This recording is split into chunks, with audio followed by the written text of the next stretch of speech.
Chat room, welcome. I wish I could find a better word. I don't know, for some reason, referring to everybody as simply chat room, like, it's correct. It is technically correct, but I don't know. I wish I had a more elegant word to use besides like chat room or chat.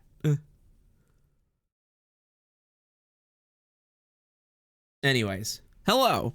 Welcome to the stream. It's Umineko time once again. This is, by the way, oh god, excuse me.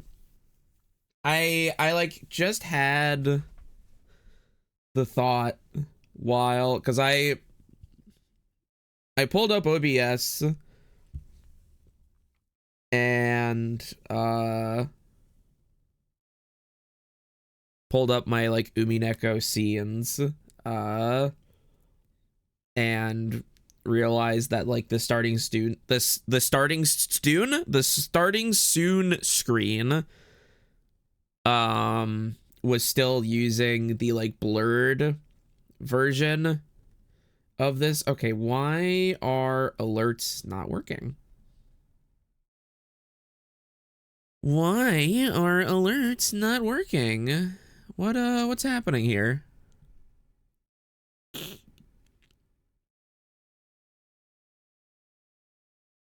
What's up with that?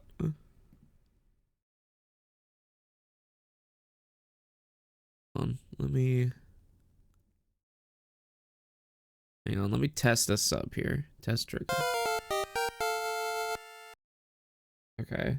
That's a lie. Don't worry about that. Okay, so it should work. It's just for some reason it's not connecting. StreamerBot isn't connecting to Twitch for some reason. I don't know why. I don't know why that is. Whatever. Maybe I need to update.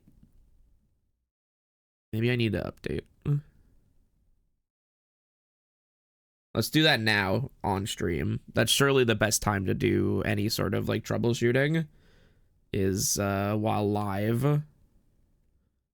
Token for Twitch has an incorrect number of scopes? What?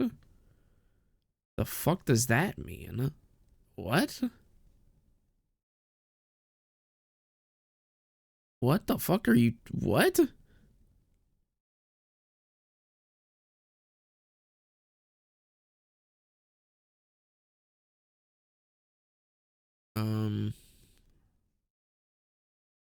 Okay. There we go. Hopefully that should work? Question mark? Anyway. Oh yeah.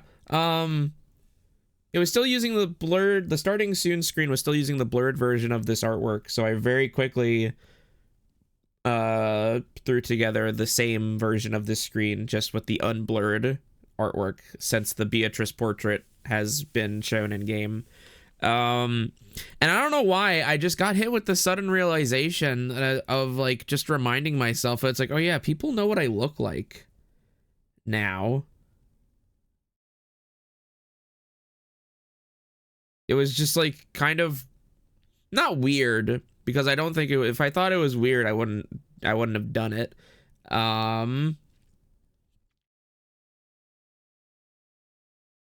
Or rather, if I were going to regret it, I wouldn't have done it.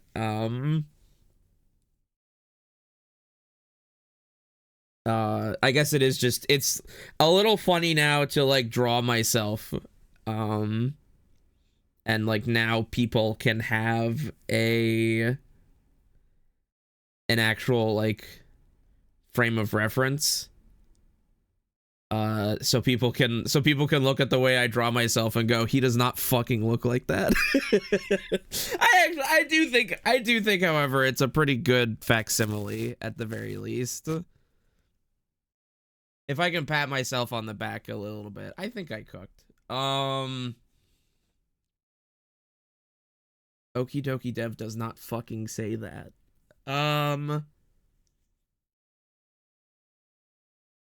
But yeah, let me read off subs really quick. Lynn Masters, thank you for resubscribing for 28 months.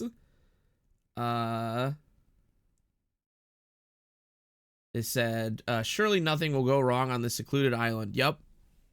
Things are only looking up from here. Uh, and Josh plays drums. Thank you for the tier 1 for 19 months. Can't wait to see what messy drama these grown adults get into. I know. I can't wait. I can't wait. Oh my god. Oh my god. Last stream was so messy. It was so messy. I couldn't believe it.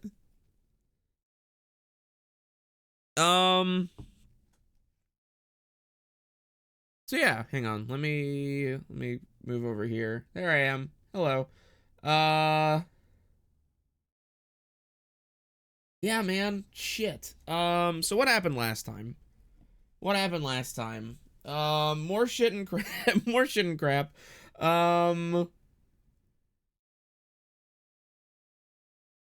no. All of the adults, all of like the heads of the Ushiramiya family are talking about the matter of Kinzo's inheritance.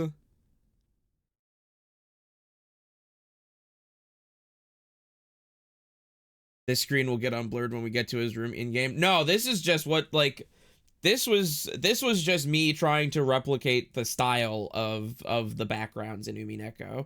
Um yeah, so basically everybody thinks slash hopes slash wants Kinzo to die soon because they think that he's dying soon. Um his doctor his doctor like Nanjo is basically just like he should be dead. like like he should be dead, but he isn't. Um so everybody's just kind of waiting for it, and while they're waiting for it, they want to talk about his money and what money they think that they should get. And what's his name? I'm trying my hardest. I already struggle with remembering like non-English names. Um, and the Ushiramiya names are especially fucking weird. Kraus? Kraus, I believe, is the one that is like trying to spearhead everything. And everyone else is like, hey man,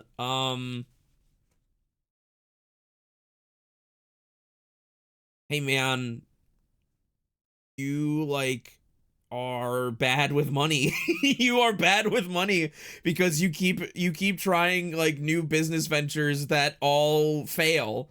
Um so we feel like you're really vying for Kinzo's inheritance to like recoup money that you have fucking lost because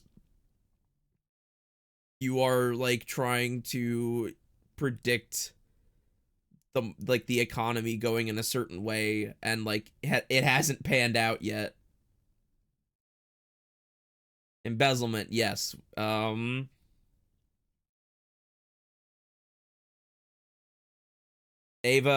Ava and Natsuhi getting a really nasty fucking fight.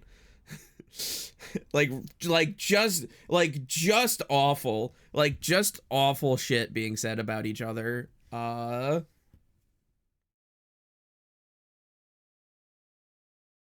Like basically just like you're only here because you are like Ava basically just being like you are only here because you are you are a womb to your husband's child. It was like, Jesus Christ, man. Oh my fucking god. Oh my god. Yay.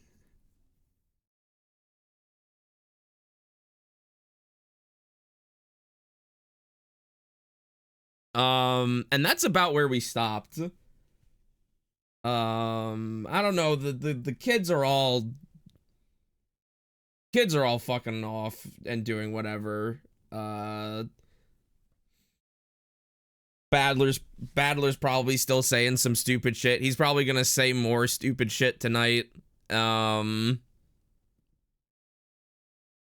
Let's I don't know, let's get started. Why don't we? I don't know if I have much else to talk about.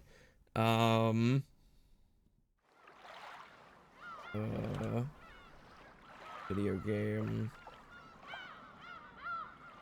Perfect. Is there anything else to talk about? I don't think so. I don't know. I've been playing a lot of Arknight's Enfield since that came out. I guess technically like today. That game seems cool. I don't know how long I'll stick with it because my body I think just kind of naturally repels gacha games. But it's neat.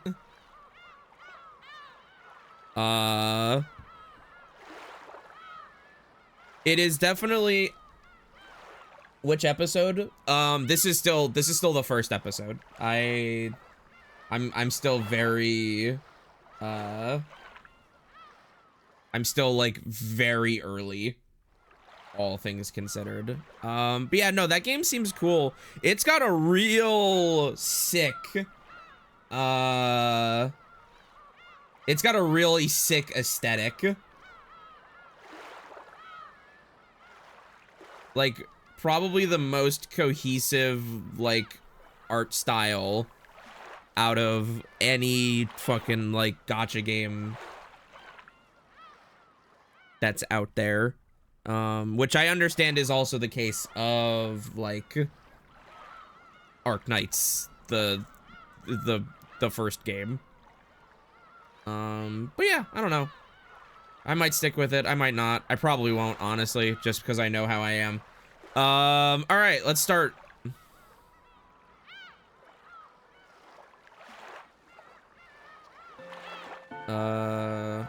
Episode 1. Wait. No, load. Load is what I wanted. Back out. No, back out. No, back out. No, stop. No, stop. No, stop. Load. Load is what I wanted. No.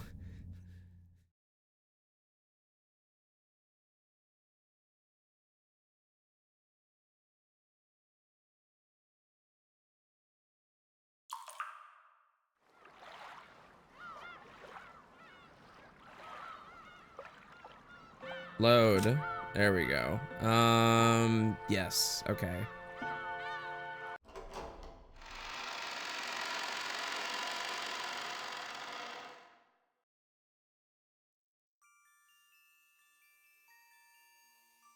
We crossed the hall again on our way to the entrance. As we did, we once again spotted that witch's portrait. However, spotted is probably not the best word to describe that experience.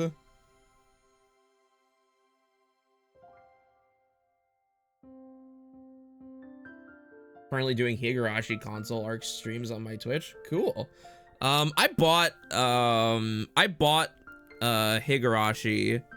I bought like I guess the quote unquote main episodes of Higurashi during the last Steam sale. I would definitely like to tuck into those at some point.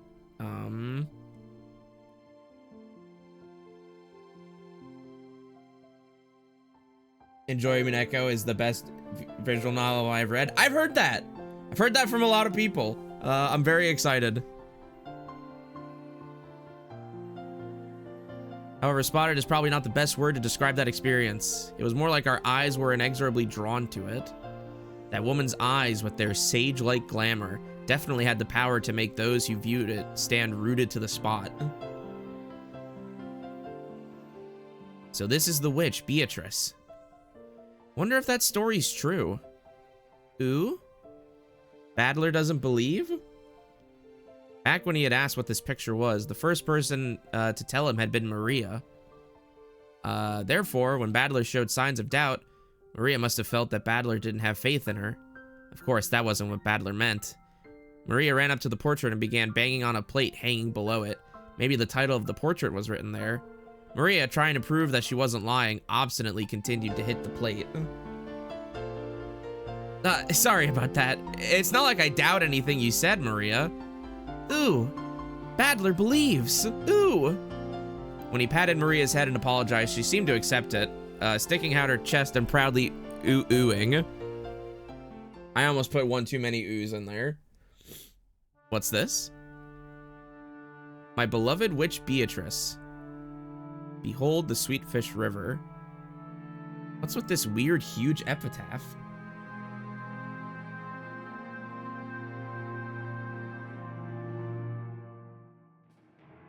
The plate did have the title of the portrait written on it, but it was much too big to contain only that. Beneath the title was what appeared to be a long epitaph. You just skimmed over it, several unnerving words would jump out at you. Incredible, isn't it?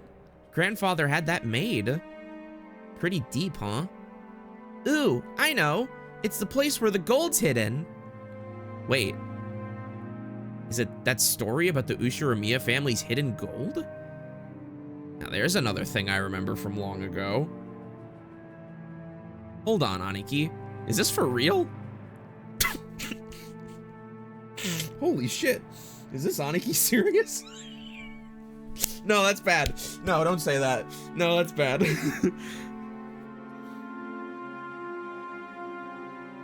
Grandfather had this made, but he never said anything about this picture or the epitaph.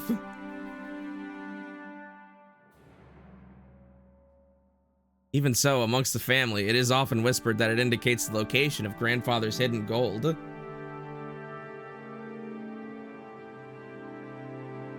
And that he will relinquish the inheritance and the gold to the person who solves the riddle. Ooh, I heard that too. I heard that too. Lots and lots of gold. Well, something like that. It's something like 10 metric tons of gold bars. I think it's fake though.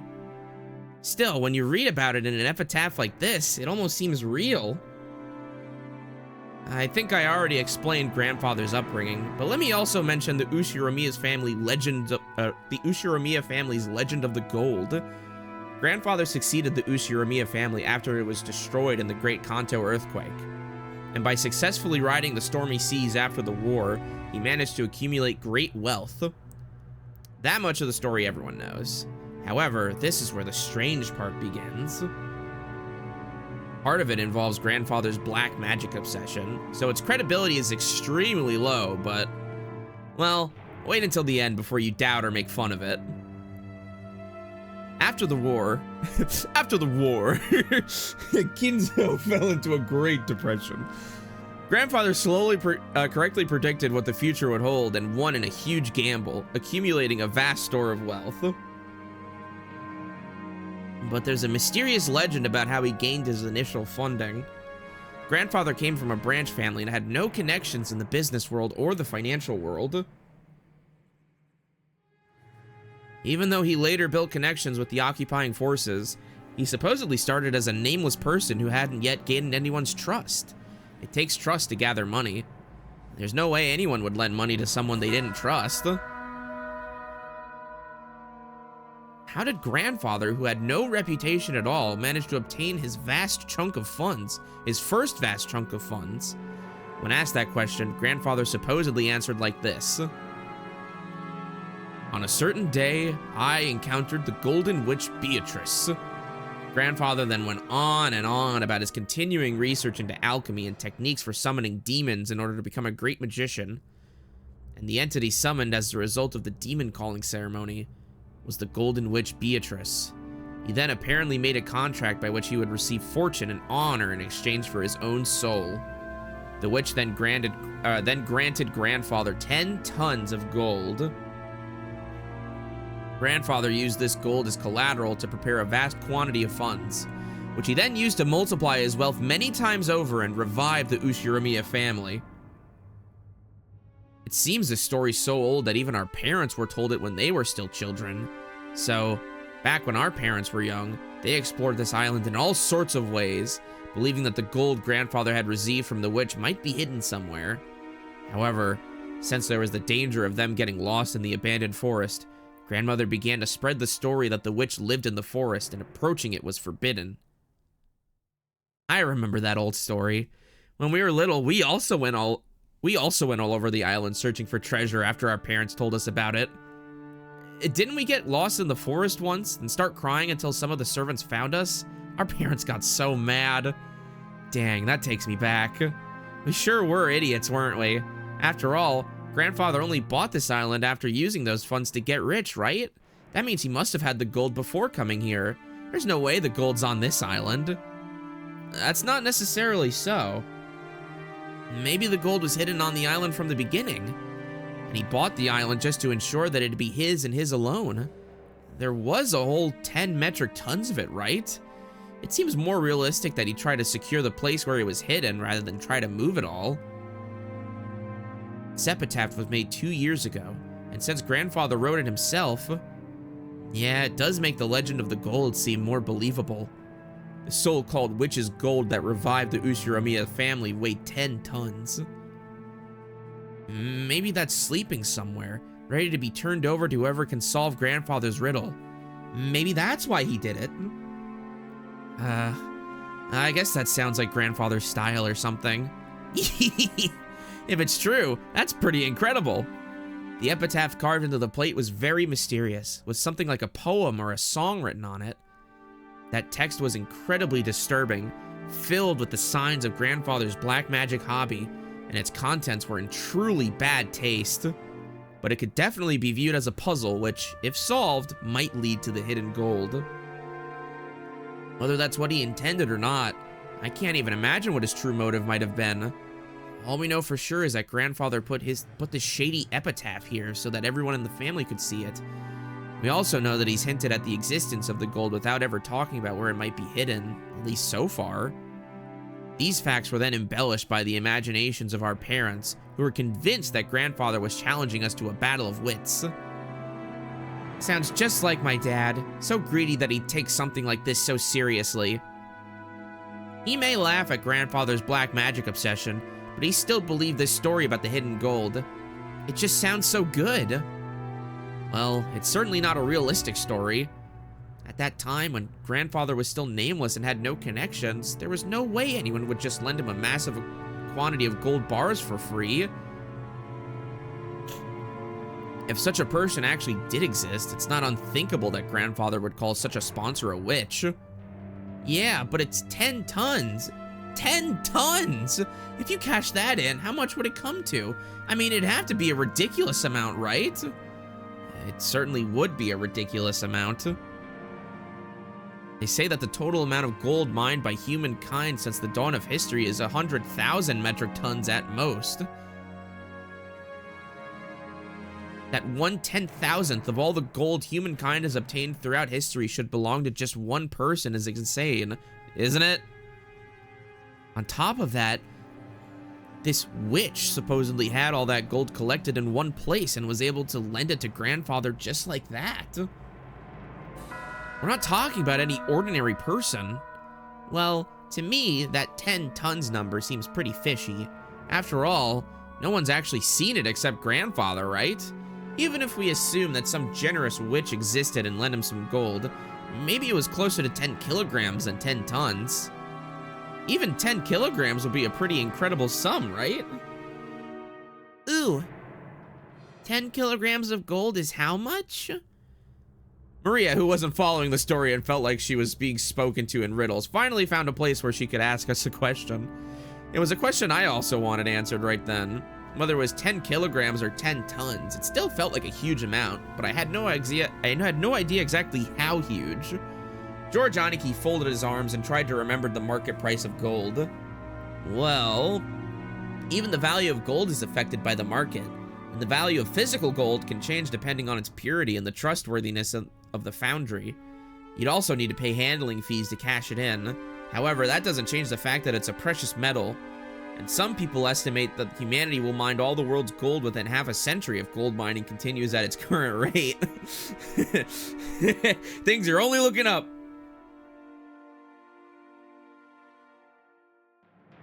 just guessing haphazardly, I think you could expect a price of about 2 million yen per kilogram. God. Whoa. It just now I randomly said 10 kilograms since it sounded smaller, but even that would be worth 20 million yen, wouldn't it? Ooh.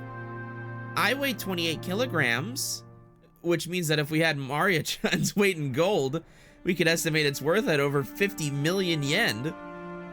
That's just unbelievable. How much would 10 tons be then? 10 kilograms is is 20 million yen, which you multiply by 1,000. So, huh? 20 billion yen? What the hell? How much is 20 billion yen actually worth? We can only measure it relative to our own pocketbooks. Anyway, let's say that a person's wages over a lifetime are about 200 million yen.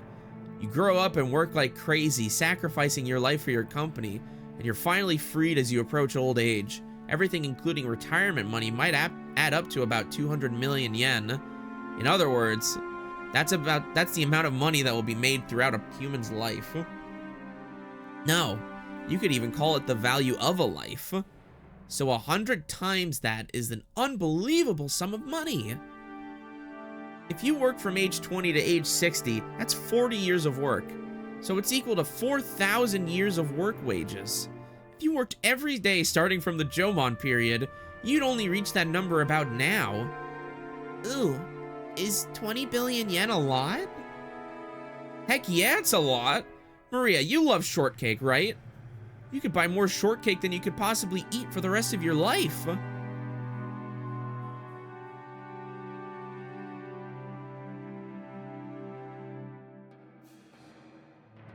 The current conversion of 20 billion yen is 126,069 or sorry, 126,069,220 USD. Oh my god.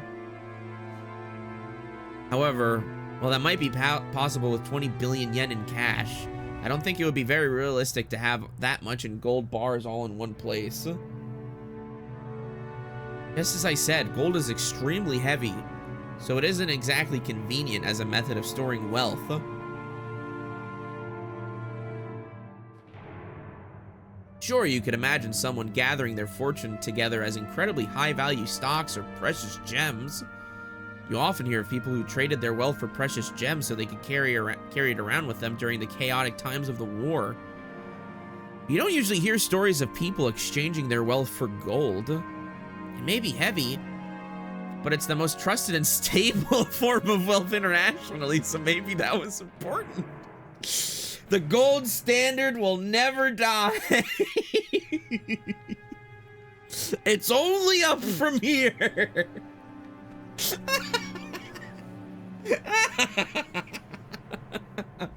It's called a standard for a reason.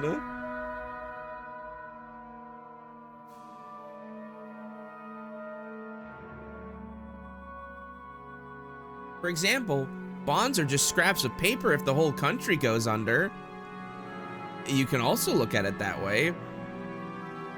But even one 10-kilogram ingot is pretty heavy to carry around. Haven't you heard? A 50-kilogram person can't carry a 50-kilogram bag over their shoulder. That many gold bars, the amount of labor and risk for one person would be hard to calculate.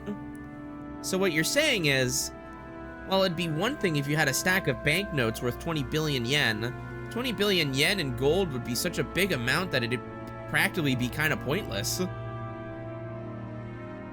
That's right. Although the legend of the gold does have a pretty interesting ring to it, just the part about the 10 tons of gold makes it pretty much impossible. If you think about it logically at that, it sounds obviously fake. It kind of brings you back down to reality. Anyway, that's grandfather for you. Maybe he exaggerated the story of how some kind of wealthy person gave him a loan by saying he got 10 tons of gold from a witch. Even the number 10 tons feels pretty symbolic. You mean like his gratitude for the money he borrowed was worth 10 tons of gold or something? Maybe some rich man's leisured wife generously granted it to grandfather. Maybe he started calling this person a witch. Not very woke of you, Kinzo. I see. Jessica's example isn't bad. Someone who generously lent a huge sum of money to grandfather when he still had no reputation might as well be called a witch. Furthermore, grandfather actually did use that money to build a vast amount of wealth later on. The fact that this person was so great at judging people might also justify calling her a witch. Also, since she went to the trouble of lending all of that money, she might have enthusiastically overseen how it was spent. The decision to unexpectedly get involved with the occupying forces and profit from the Korean War demands might have been inspired by the witch herself. That might explain why he claimed to have received both wealth and honor from her. I see. So in other words, this witch lent grandfather the funds necessary to revive the Ushiramiya family, and he owed her big time. And then, he felt so grateful that he had that huge painting drawn and displayed. Yeah, it's not that crazy a story. It's even possible this person was an old granny who looked like a witch. Maybe grandfather idolized her, and that's why he had her drawn to look so beautiful. I bet if we ever did meet this person, she wouldn't be nearly this pretty. Remember that. That's possible. The name Beatrice sounds pretty Western. And if you think about how everyone in our family has Western names, maybe even the name of Beatrice is the result of grandfather trying to rearrange some Japanese person's name to make it sound Western. I get it, I get it. That means this pretty girl doesn't exist outside the picture. Guess that means I won't be able to rub those elegant breasts. In the first place, isn't having a witch pretty bizarre by itself? Like you could find something like that anywhere on Earth. I laughed and made fun of the witch, trying to distinguish myself from the kid I was 6 years ago, who feared the witch of the forest. When Maria tugged on my sleeve, I could tell by how hard she pulled that she was a bit upset. Stop. Stop saying this shit about Beatrice now! It's not funny! What is it, Maria? Ooh! Ooh! Beatrice exists! Maria stared up at me. She had on her usual sour look, but I could tell she was angry by the color of her eyes. 10 tons of gold doesn't exist! Take these chains off and say it again! 20 billion yen!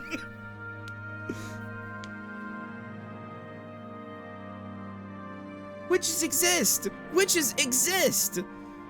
Ooh, ooh, ooh! Well, sure, they do exist if you turn the TV on and watch anime or something. Exist! Witches exist!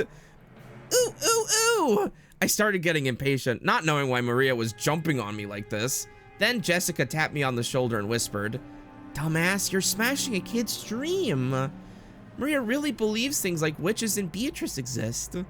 Come on, come to think of it, Maria-chan in social studies at school, when you were asked to write down what you wanted to be when you grew up, you wrote a witch, didn't you? Maria nodded seriously. Tears started to run from the corners of her eyes. Oh no, guys, come on. Just say she's real. Please, just say she's real. I see. To a girl who wants to become a witch in the future, the existence of Beatrice was proof that witches do exist in this world, and was therefore an image that she yearned after and admired. Exist! Exist! Witches exist! But Badler still doesn't believe. Ooh, ooh, ooh! It's okay, witches do exist.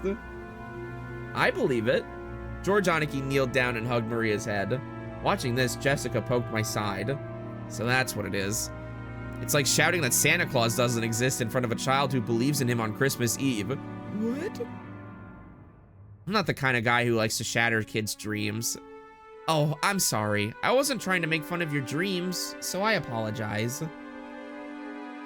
Beatrice does exist. Even now, she's living in the forest and comes into the mansion every night to peek in and see what everyone's doing. So you shouldn't go into the forest. At night, you mustn't stare into the dark forest. You might be seen by the witch of the forest, Beatrice. After all, grandmother said so. Ooh, really? Badler really believes?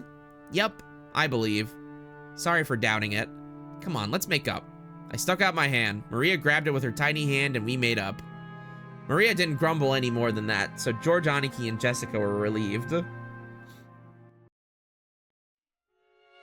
Oh.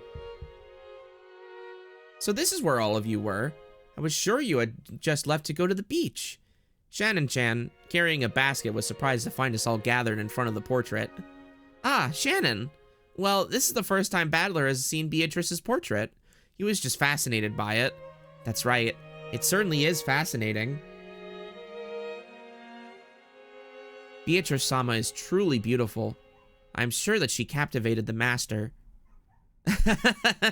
In addition to the patron theory, there's also a theory that she was grandfather's first love. Either way, although it's been several decades since he met her, even now she holds a special place in his heart. Which must mean that he's still captivated by her. Sheesh, that must have made grandmother pretty jealous, huh? I'm not really sure, but that might actually be true. Apparently grandmother believed he was cheating on her with some blonde. Ooh, good smell. Good smell coming from Shannon. Maria, sniffing, approached the basket Shannon-chan was holding with interest. After hearing that, I noticed a fragrant scent with a touch of vanilla. Ah, I apologize. I was told by Kumasawa-san to bring them to everyone. What is it, I wonder? Ooh, excellent. Cookies. Ooh, wanna eat cookies. Wanna eat cookies. Ooh. Please, eat as much as you would like. But, would it be appropriate to serve cookies in a place like this, in front of the portrait? Shannon-chan sent us a glance that seemed to ask what we wanted to do about it. Well, yeah, I guess eating here would be pretty bad manners, generally speaking. Maria, why don't we eat someplace else? Let's put the cookies in a bento and have a picnic. Ooh, have a picnic, have a picnic! If we can eat cookies, let's go. Yeah, let's go get some fresh air. We shouldn't stuff ourselves right in front of the witch. That's right, didn't we say that we wanted to go down to the beach in the first place? Let's go, let's go. Shannon-chan, sorry, but could I ask you to get us a blanket to sit on and some flasks of tea? Right, certainly. Shannon-chan received her instructions and gracefully bowed before retracing her steps. We headed for the beach on our own. Everyone headed for the entrance in a group. Feeling as though that witch was staring down our backs, I turned around once more. Ooh, Badler, you still don't believe? Nope, I believe. It'd be so much cooler that way. The Golden Witch Beatrice gave grandfather 10 tons of gold. And that gold might still be sleeping around here somewhere. Besides, didn't grandfather write that strange epitaph as though challenging us to find it if we can? I'd say that kind of adventurous story's way better. 20 billion yen worth of gold, huh? Even if we split it up between the four of us, that's still a ridiculous amount of money. 5 billion yen for each of us. Incredible. With that kind of money, you could probably make any sort of business prosper.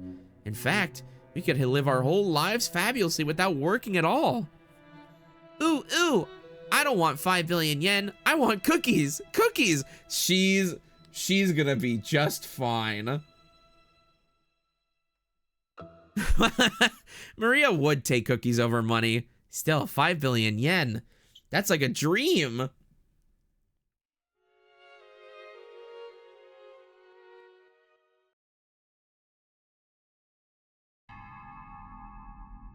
Ridiculous. Is it possible that you all truly believe in Father's legend of the gold? Of course we don't believe that story about a witch giving him gold, but there's no mistake about the gold itself. The fact that Father obtained gold bars from an unknown source has been confirmed in several ways.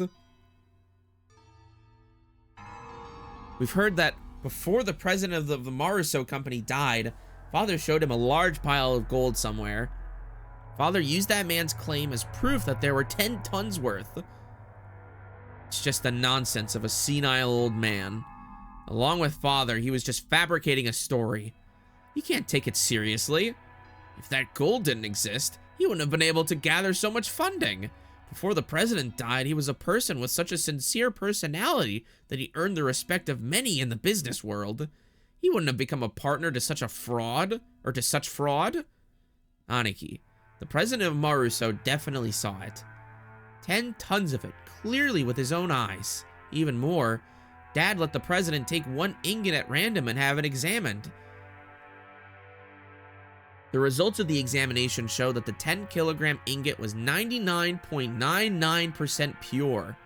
He said that the Ushiromiya family crest, the one-winged eagle, was imprinted on it. Almost instantly, the Ushiromiya legend of the gold was spread amongst the fixers of the business world. Gold from an unknown foundry has a poor rate of conversion into money. Thinking that it was a chance for decisive profits, they accepted as collateral, and as a result, Father was able to receive massive loans. Is there no limit to the absurdity you're willing to accept? How old are you people? Are you still taking that nursery tale you heard as children seriously? Where is the proof that this 10 tons of gold even exists? Aren't you just parroting the lies of Father and few of those close to him? Of course it's just a story. But still, Aniki, the amount of money Dad raised required a suitable amount of collateral. Even if the gold itself was just a rumor, it's an undoubtable fact that he showed them a treasure of comparable worth. It was just an illusion of money created by our penniless father. He acted as though he actually had gold that didn't exist, fooling his sponsors. It was probably the gamble of a lifetime. Luckily, his use of those funds proved successful.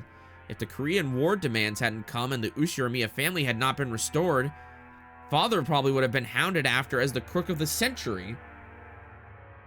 So are you saying the gold never existed and Father made it all up? Of course. And because of that, the illusion of gold became a mere inconvenience once he'd achieved enough success. That's why, later on, Father added all that about a witch and black magic, weakening the credibility of the entire story. In other words, he revealed that the illusion of the gold was a fabrication. If he claimed to have received the gold from a witch, no one would believe that it existed at all, right? It's also possible that he said it all for your sakes. Nevertheless, here comes some stupid offspring wanting to divide up this non-existent gold along with the rest of the inheritance.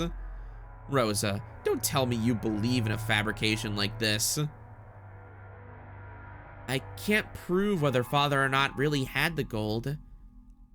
I just want to claim my rightful share as one of Father's 4 children. Oh, it seems even you have started to talk that way, Rosa. I see. So that's what you're all getting at. You're trying to claim that I'm attempting to keep all the gold for myself. Nissan, you've gathered a massive supply of funds. That's a fact. If we rule out the possibility that you've been embezzling Father's personal funds, then there's only one possibility left, right? Aniki, we've been thinking that you might have found those 10 tons of gold bars. Ridiculous. Such a thing never existed in the first place. Then explain yourself. Was it embezzlement of Father's assets or Father's hidden gold? How could you have gathered so much funding if not by one of these methods? Even I have many friends in the political and financial realms. I have earned their cooperation, nothing more. And on that matter, I have no responsibility to explain myself to you. You understand, don't you? There are some topics that ought not be spoken of. If you insist on that point, that's all well and good for now. But Aniki, Dad doesn't have long. Nobody can ensure that he'll live to see this day next year. The inheritance process will begin at the instant of Dad's death. We'll arrange for lawyers and accountants who are impartial to all of us, have them inspect Dad's financial situation. At that time, if it comes to light you've unjustly interfered with Father's money, you understand, right? I don't have a clue what you're talking about. You're starting to make me feel as indignant as my wife was. Of course, Father's gold is part of Father's fortune. We understand it's money you can't reveal openly. The 4 siblings should have an equal right to it. In other words, we're gonna have your financial situation investigated as well as Dad's to determine whether you're holding the gold or not. Isn't this a great opportunity? Right now, prove the existence of your so-called support from friends and acquaintances. That way we can sportingly apologize for foolishly doubting you. Right, Rosa? That's right. Kraus Nissan, you are the one who's dodging the issue. If you were guiltless, you could just prove you were in the right, but you aren't even trying to do so. However, Aniki, we still have to consider your position here. As Dad's representative, you're probably bearing a larger share of the burden than we are. We've been living terribly relaxed lives until now, so it wouldn't be fair for us for the rest of us to complain without taking your efforts into account. Oh, it seems you cannot make up your own mind as to whether to flatter me or to slander me. Please get to the point. Basically, randomly investigating nitpicky aspects of Father's wealth seems like a pretty crude way to go about it. As you said, Kraus Nissan, there may have been movements of money that are difficult to explain. We've come to consult with you today while fully aware of that point. Both sides stand to gain from talking about this now. A consultation? Huh. When the inheritance is divided, you'll be rewarded for your years of hard work taking care of Dad by an arrangement that's generous in your by an agreement that's generous in your favor. Don't misunderstand us, Nissan. We aren't saying that we'll abandon our rights. But when we make our claim for what we deserve, we might as well offer a generous understanding for your position. That's what we mean. In other words, if you accept our conditions, then when the inheritance is divided, we'll leave the investigation of Father's financial situation to you, Kraus Nissan. All of the siblings from Ava downward suspected that Kraus was trying to steal their father's wealth. So letting Kraus report the state of that wealth was extremely contradictory and a huge concession. If, as they claimed, Kraus was actually embezzling money, Kraus would be able to hide that fact. Besides which, it'd be possible for him to contribute the distribution of the inheritance in a manner favorable to himself. Kraus, realizing that this sounded too good to be true, couldn't help but feel suspicious. He couldn't help but worry about what they'd ask for in exchange. Huh. After mistrusting me completely, you now say that you're willing to restore your confidence in me as the eldest sibling. So, what is it you want in return? Just what we deserve as siblings. You aren't the kind of person who'd steal Dad's property, but you also aren't being financed by some patron. Considering all that, there's a certain explanation that'd satisfy the rest of us. Nissan, you found 10 tons of gold and used that as collateral to gather some funding. Yes, just like Father did in the past, right? If that's the case, there won't be any funny business in Father's finances. You've always been a good son, looking after Father. Why do we mistrust a person like that? You're being so roundabout I can barely understand you. Please speak in clearer and more practical terms. Our first condition, Aniki, you must admit that you found Dad's gold. Are you asking me to admit that I possess gold that doesn't exist? Maya, come on, please stop. Ah, man, come on. I don't want to play this game with you all night.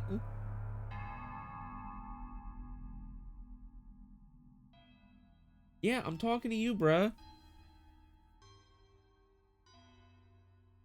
Our second condition. You'll acknowledge that each sibling has a right to a share of the gold, and you will pay out those shares. How foolish.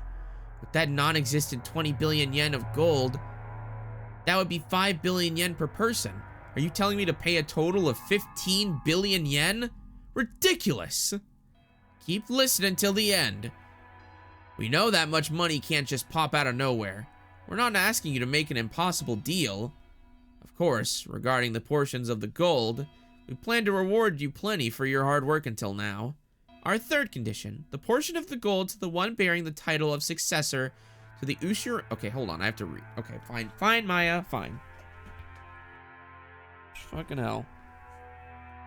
This chair... Go. Relax, man. Go.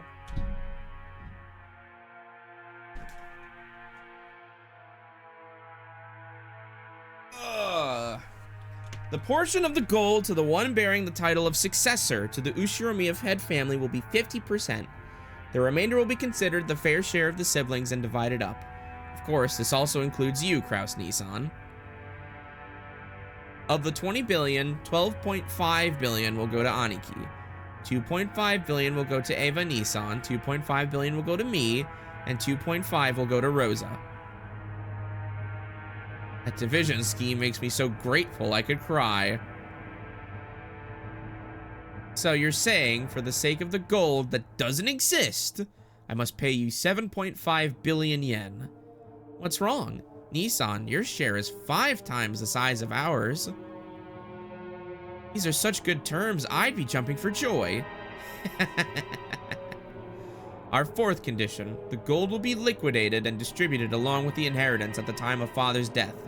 However, as a deposit, 10% of our portions are to be paid to us promptly. These payments must be made before March of next year. What do you think, Kraus Nissan? This is an ideal chance for you to restore the trust regarding your handling of father's assets, isn't it? Of course, it might be impossible to get a whole 7.5 billion before father dies, but it should be possible for you to manage a deposit of 750 million, right? Paying 700 million in half a year might sound like a pain, but you should be able to manage it, what with all your friends in the political and business spheres. Normally, we'd hope to receive the 7.5 billion right now all at once, but out of concern for you, we'll show our sincerity by asking for only 10% of that for the time being. The remaining 90% can wait until the inheritance is distributed. See? Even you'd be capable of managing a mere 10% to show your sincerity. So, you're trying to sell me the right to assess father's financial situation for 750 million yen. How impressive. You all certainly have grown. To think that I'm now the one being offered deals. Nissan, if you accept these terms, the rest of us siblings will leave the investigation of father's assets to you. However, the results of that investigation will be subject to scrutiny. It's only natural, right? We'd be so sad if you managed things so that our 7.5 billion shares shrank. We'll avoid complaining as a general rule. Just make sure you do it neat and tidy. As long as you don't try anything that's blatantly obvious, we've got no intention of stirring things up. We want our inheritance quickly, too. We don't want it to get all drawn out and left hanging. If a complaint is made, who would carry out the follow-up investigation? We don't mind if it's you. This is probably the first and last chance for us siblings to reach a consensus. I believe it won't come to that. Looks like even you can speak up now and then, Rosa. By this point, it's obvious that Kraus wasn't at all trusted as the oldest sibling, so there's no need to go into detail. The formerly tyrannical oldest brother had always abused his privileges and violated the other siblings' shares. It was in response to this that the other three, now adults, were finally teaming up and striking back for the first time. Sorry, but there's more. Our fifth condition. This decision must take precedence over father's will. Later on, we don't want some will to appear and make this decision completely irrelevant. I see that you're very cautious. But let me ask, if the gold really were found, what would you do? Since you'll be making payments to us for what the gold's worth, the rest of us really don't care if we ever see the gold or not. You can think of our share as an advance payment. It's good to have dreams, isn't it? You plan to turn this island into a resort, right? You might stumble upon the gold by chance during construction. Ava let out a high-pitched laugh. Kraus watched but didn't even flinch. Let me add a seventh condition before I accept. In the situation that any sibling other than myself finds the gold, they will immediately turn it over to me. Yes, of course, we'll hold on to it for you. It was a play on words. Of course, the others who were forcing Kraus to pay money for some non-existent gold wouldn't save Kraus his portion if they actually found it. From the beginning, this deal had been nothing more than a threat directed at Kraus. Regardless of the actual facts, it was still extremely likely that Kraus was embezzling his father's assets. When Kinzo faced death at last and had his inheritance distributed, some unpleasant facts would surely come to light. That could easily become fatal to Kraus. The others had spotted this weak point and were threatening their brother under the veil of compromise, trying to wring a huge sum of money out of him. However, they had forgotten one thing. They had forgotten that their brother's brain moved so swiftly, at least when it came to cunning and guile, that they'd been forced to band together to combat him. While Ava couldn't stop smiling, sure of her victory, Kraus let out a gloating laugh to show how relaxed he was. This all makes for such a touching story. My estrangement from you all has left a deep pain in my heart. If accepting these conditions means we siblings can become friends again, it would please me to no end. I'd be happy to agree to your deal. Rejoice, Rosa. We have reached an understanding. Rosa's expression dimmed. It was never a good sign when her brother started talking like this. Ava also keenly picked up on this. That's why she was unable to wipe away a sense of unease, even though Kraus had obediently accepted the deal. My, how obedient of you. It's not like you at all, Nissan. What a cruel thing to say. What I missed in the first hour? The cousins were talking about the portrait of Beatrice and talking about the legend of Kinzo's gold. And now the adults are arguing about the same gold, accusing Kraus of knowing of having found the existence of the gold, which up to this point is presumably a legend. And they are accusing him of using that gold as part of like his embezzlement of Kinzo's assets.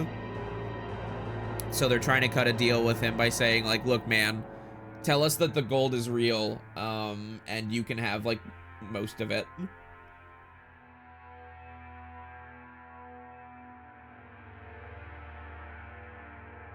What a cruel thing to say. Are you implying I have some ulterior motive? Of course I don't. I'm just the same as all of you. Just the same as all of you. He seemed to emphasize just that one part. The color of Rudolph's face darkened. To him, it sounded as though Kraus was saying, I have a plan similar to yours.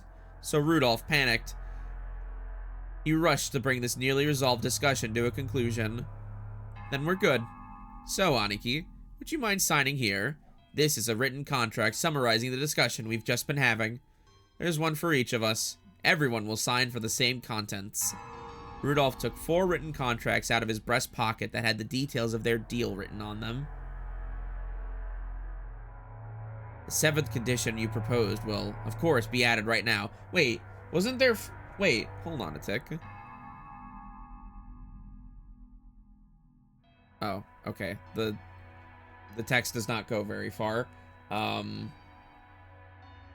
thought it was like, wasn't the last condition that they proposed the 5th condition?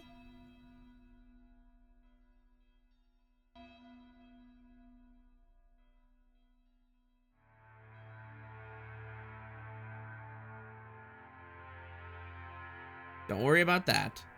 Aniki, need a pen? Rudolph took a fountain pen out of his breast pocket and offered it to Kraus.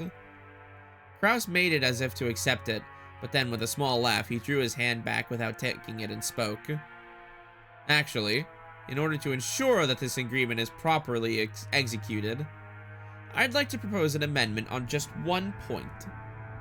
As soon as Kraus said that single sentence, all of the siblings felt as though something ominous was creeping up their backs at the same time.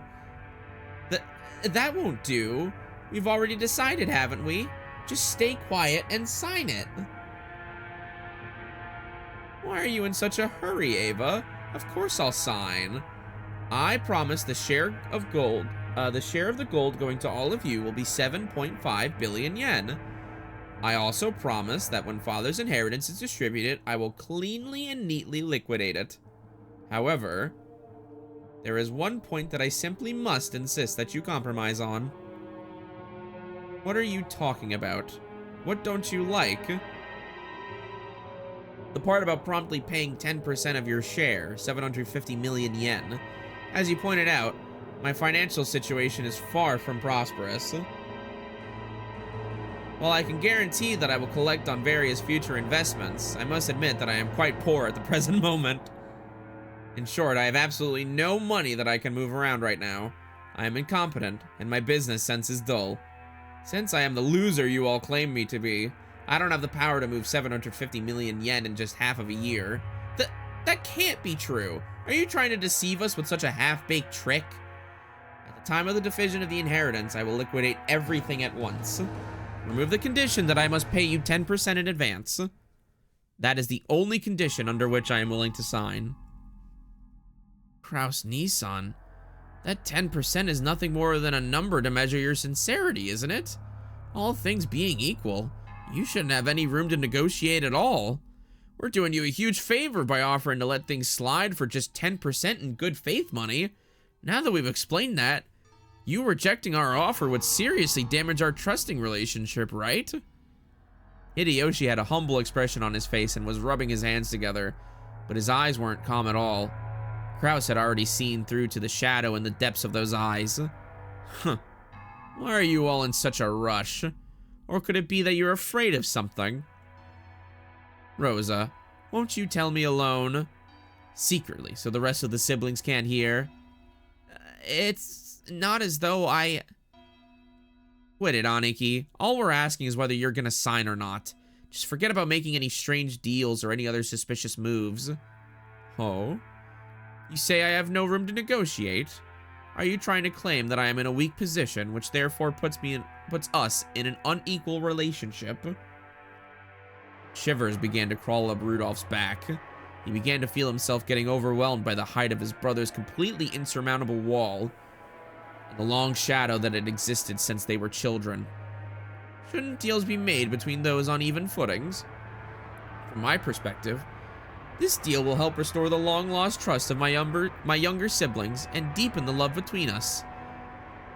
It's an old problem that's been eating at me, and one I would prefer to resolve as soon as possible. I would be overjoyed if we could resolve it today. However, it seems I'm not the only one who'd be quite glad to close this deal quickly. Am I wrong? Kraus stared at each of his siblings. They avoided his gaze with animal-like instinct. Only Hideyoshi was slow in avoiding it, so he was caught by Kraus's gaze. Hideyoshi-san, I hear your company has been doing extremely well lately. At a brisk pace it went public, and both its track record and stock prices have soared. I am truly jealous. But we aren't here to talk about my husband. However, it is unfortunate that you have neglected your stockholders. It's even more unfortunate that you were able to solidify your base when you became stock listed. Before you realized it, some bad-natured colleagues of yours had bought up a huge share of your company's stock, right? How could you know about that? Uh-oh. Uh-oh. This is Dark Kraus tribute. Fucking damn it.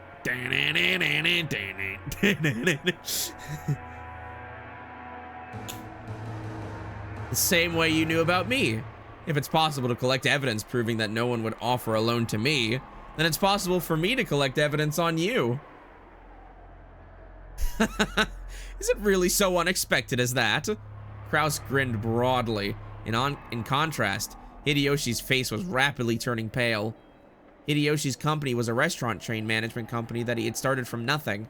Thanks to Hideyoshi's management efforts, the company had achieved success repeatedly, expanding its range, and a petition to make it a stock-listed company had recently succeeded.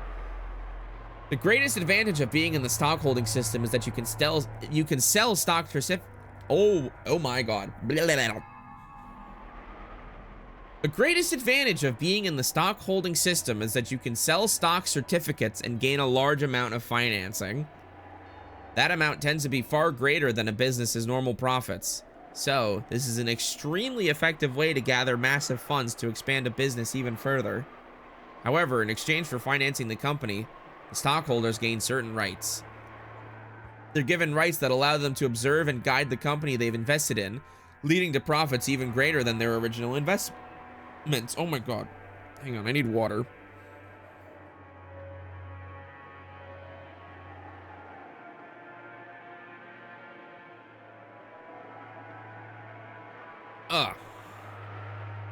This right is guaranteed to the stockholders, and sometimes use it to dismiss ineffectual management.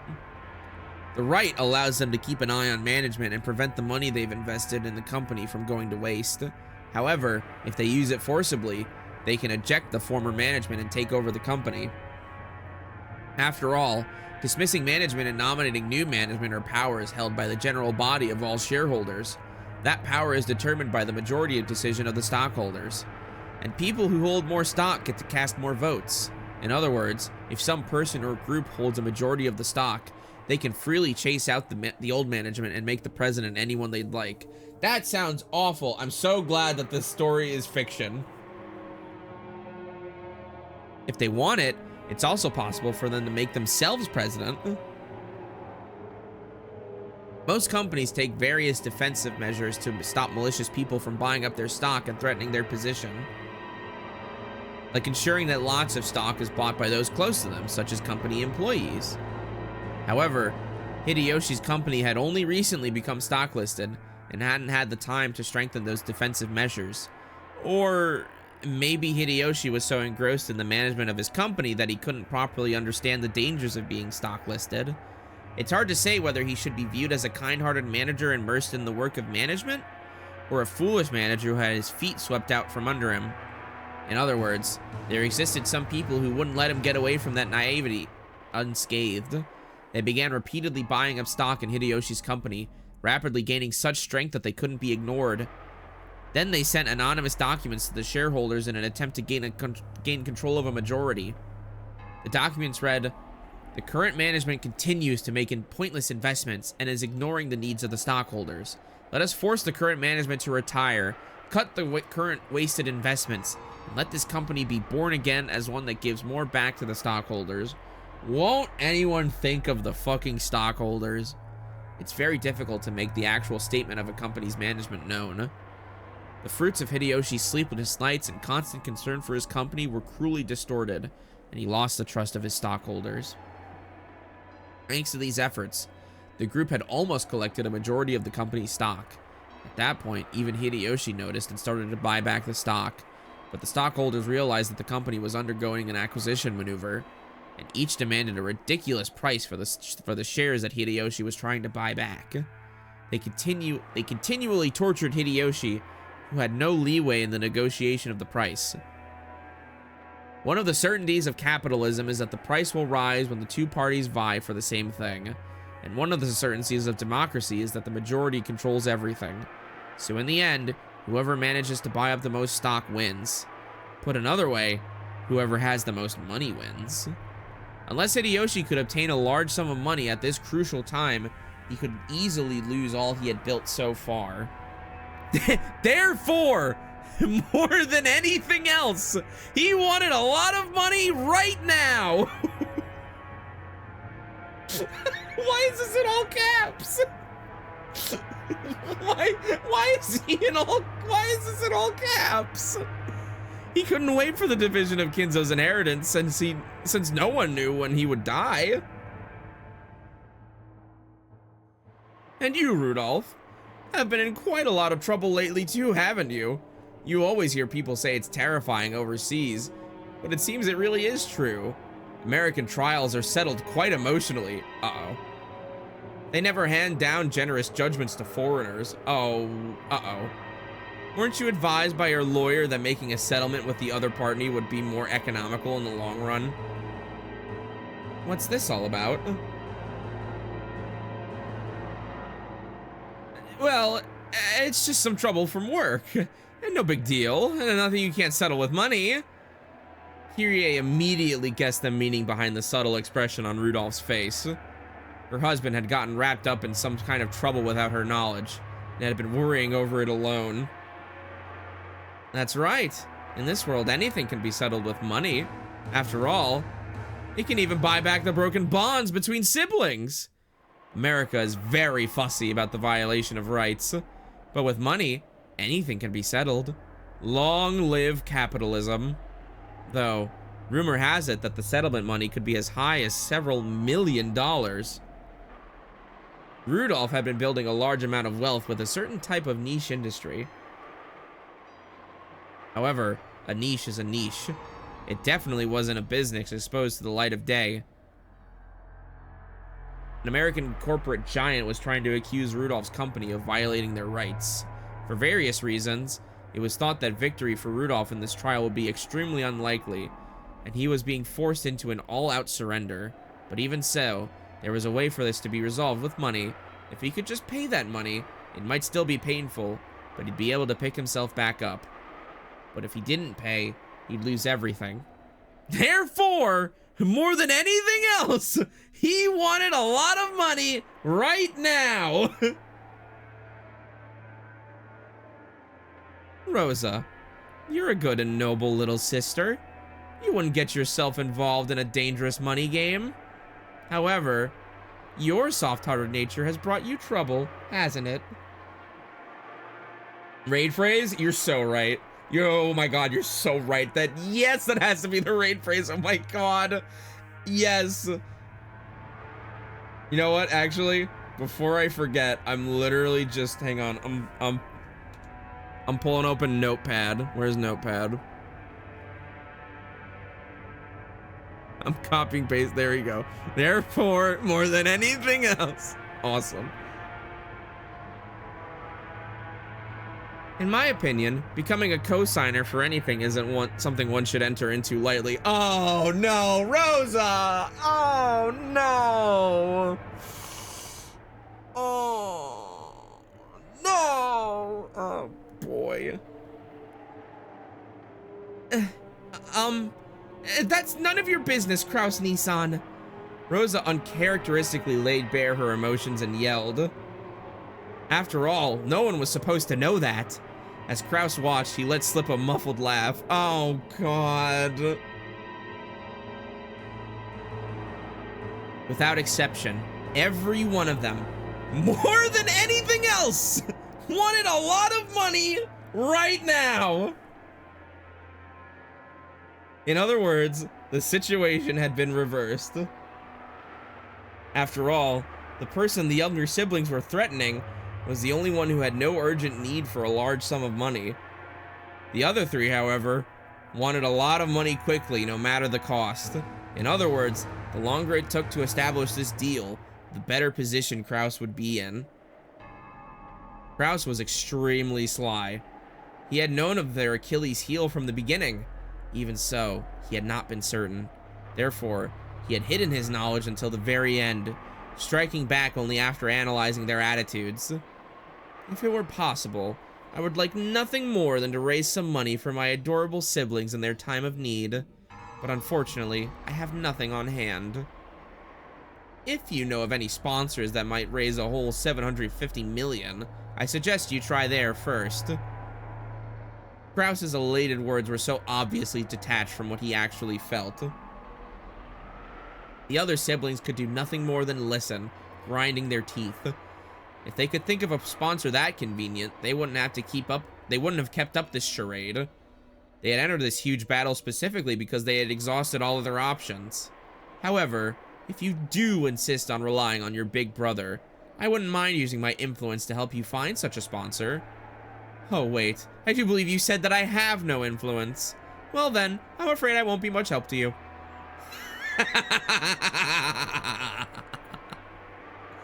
Kraus's low, gloating laugh began to fill the parlor.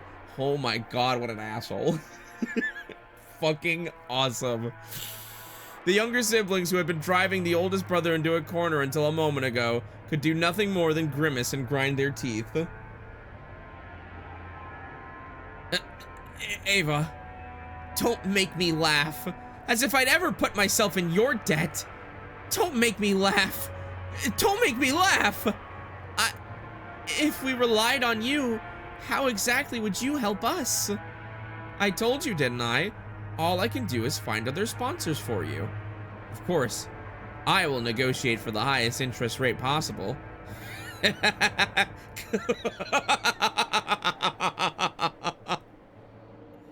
Damn you.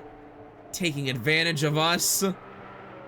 You guys are taking advantage of him also, to be honest. You're all taking advantage of each other. Honey, please calm down. I am calm. I'm extremely cool. You bastard! Kyria grabbed her husband's hand, but that action made him even more pitiful, so Rudolph shook it off. Kraus laughed as though watching something highly amusing. In times like these, it certainly would be nice to find Father's hidden gold. If you did, you could split it up into 2.5 billion yen portions right now. How sad, how sad, how very sad, how extremely, totally, truly, hopelessly sad. Tonight, let us all drink together. as we solve the riddle of Beatrice's epitaph and discover the location of Father's hidden gold. If we 4 friendly siblings work together, there is surely no puzzle we can't solve.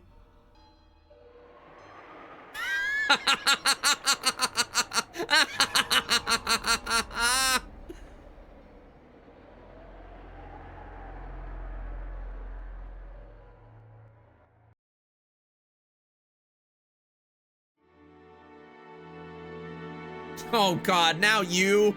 Jesus.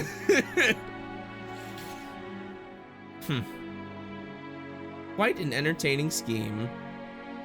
Well then, what are the conditions they've attached? Well, whether or not Kraus-sama actually discovers the gold, he'll pay Eva-sama, Rudolph-sama, and Rosa-sama a total of 7.5 billion yen for their shares. However, 10% of that will be paid before March. Kraus, you dunce. To think he would have his feet swept out from under him by his younger siblings. How truly amusing. But it sounds as though they tripped when going in for the kill, yes?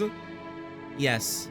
Kraus-sama exposed the fact that Eva-sama and the younger siblings all have an urgent need to get money. Is there even any need to expose such obvious facts? That irresolute, incompetent man. What are they doing now? That conversation has been put on hold for the time being. Now, Beatrice-sama's epitaph is being discussed. So, they're trying to find the riddle and find out where my gold is hidden? Yes.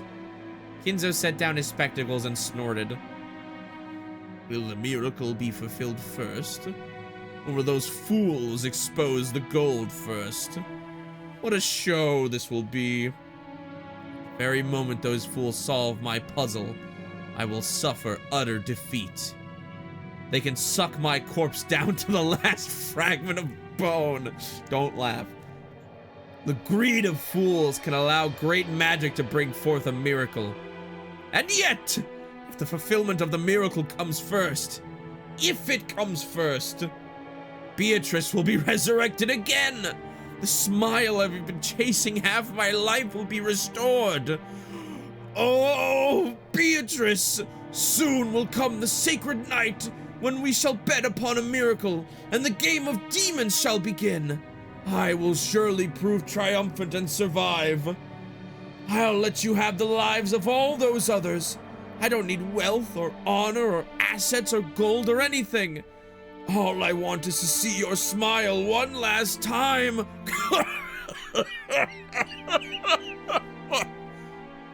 Kinzo choked, apparently in great pain. Kanon got closer and tried to pat his master's back, but Kinzo motioned for him to stop. Do you know why I went to the trouble of exposing the hidden location of the gold in a place that everyone can see? No. It is because magical power is determined by risk.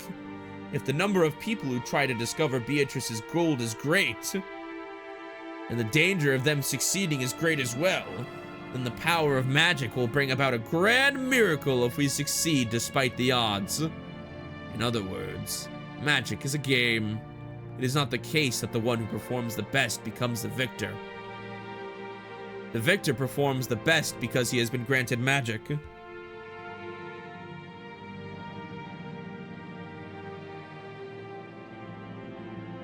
True. Do you see? It is similar to how the miracle of life can only be granted only after winning against the divine odds of several 100 million to 1. Is this a little difficult for you? My apologies. That's fine.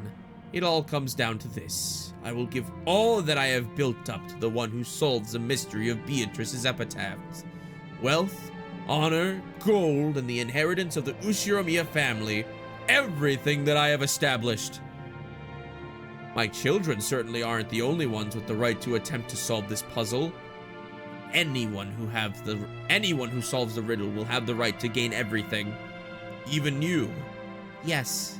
However, I couldn't possibly understand such a difficult riddle.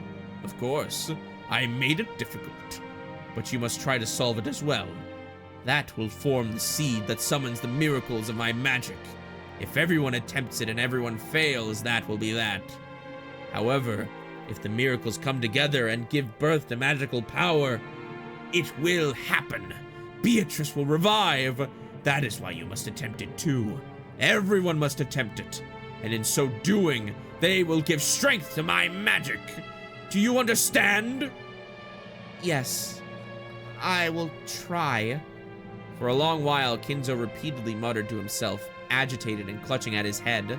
Kanon stayed where he was, alert and unmoving, until he was given the next order from his master. Kinzo eventually realized this.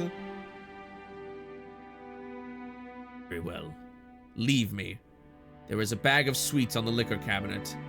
You can take some with you as a reward. I don't know why. It is not what I expected Kinzo to ever say to anybody. You can have a treat if you'd like. You can take some, you can take a little bit, or you can take a lot. But don't take them all. Don't take them all. I'm fine. After all, I'm furniture. So furniture doesn't eat sweets? Well, I suppose it stands to reason. In that case, leave me. Yes. Excuse me. Kanon bowed and left the study. As the door closed, a heavy locking noise sounded out.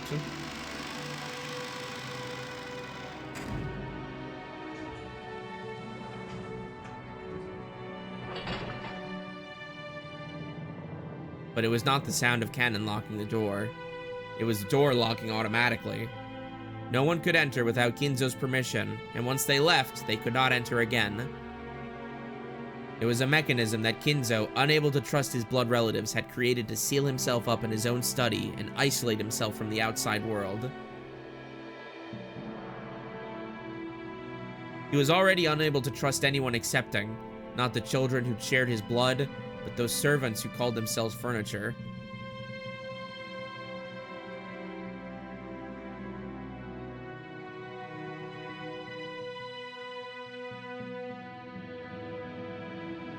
Nanjo-sama, how are you feeling? Ah, Genji-san. Oh, it's just that there's no place for me to be anymore. With a bitter laugh, Nanjo turned to face the door to the parlor. That look was apparently enough to tell Genji what Nanjo wanted to say. For the most part, Genji also understood the family situation. It must have made him want to frown, knowing that right now in the lounge, the master he served was being discussed so disrespectfully. But it would have been very difficult to gather that from his indifferent expression. Still, I don't understand. Why did Kinzo-san have something so provocative written, I wonder? Nanjo looked at the portrait of Beatrice. No, he actually directed his gaze beneath the portrait at the plate with the epitaph. I do not presume to understand the master's thoughts. However, I'm sure he had a deep reason for doing so. Since long ago, when Kinzo-san played chess, he would always prepare his moves according to some far-reaching judgment. Yes, sometimes even to make moves I couldn't understand. For an average person like me, it was impossible to see through whatever it was he was planning. Sometimes I wonder if this might be some kind of will in the master's eyes.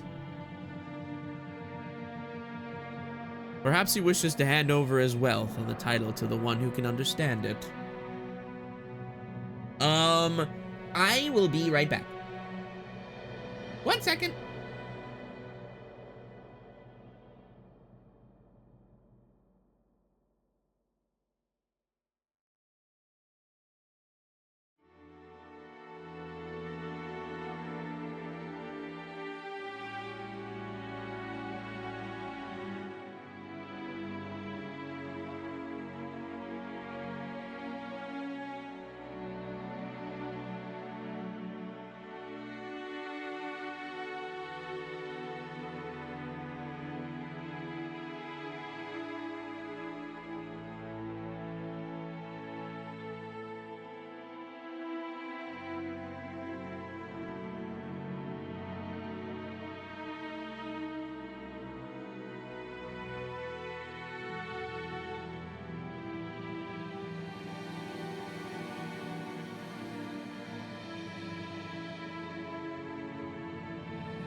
I return. Sorry about that. I'll never get used to the Silent Hill box art bathroom. I love it. I originally only intended for it to be for my it was originally only intended to be for my Halloween streams, my October streams. But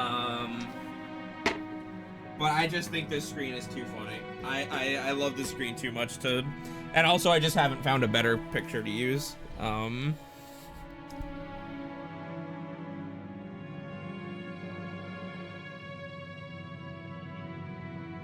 But maybe I should make one at some point. Yeah, this is where the gold is. This is where the gold, you just gotta reach in there. I promise. Anyways, back to Two Old Men. No, keep it? Alright, you got it. Hi, Shar.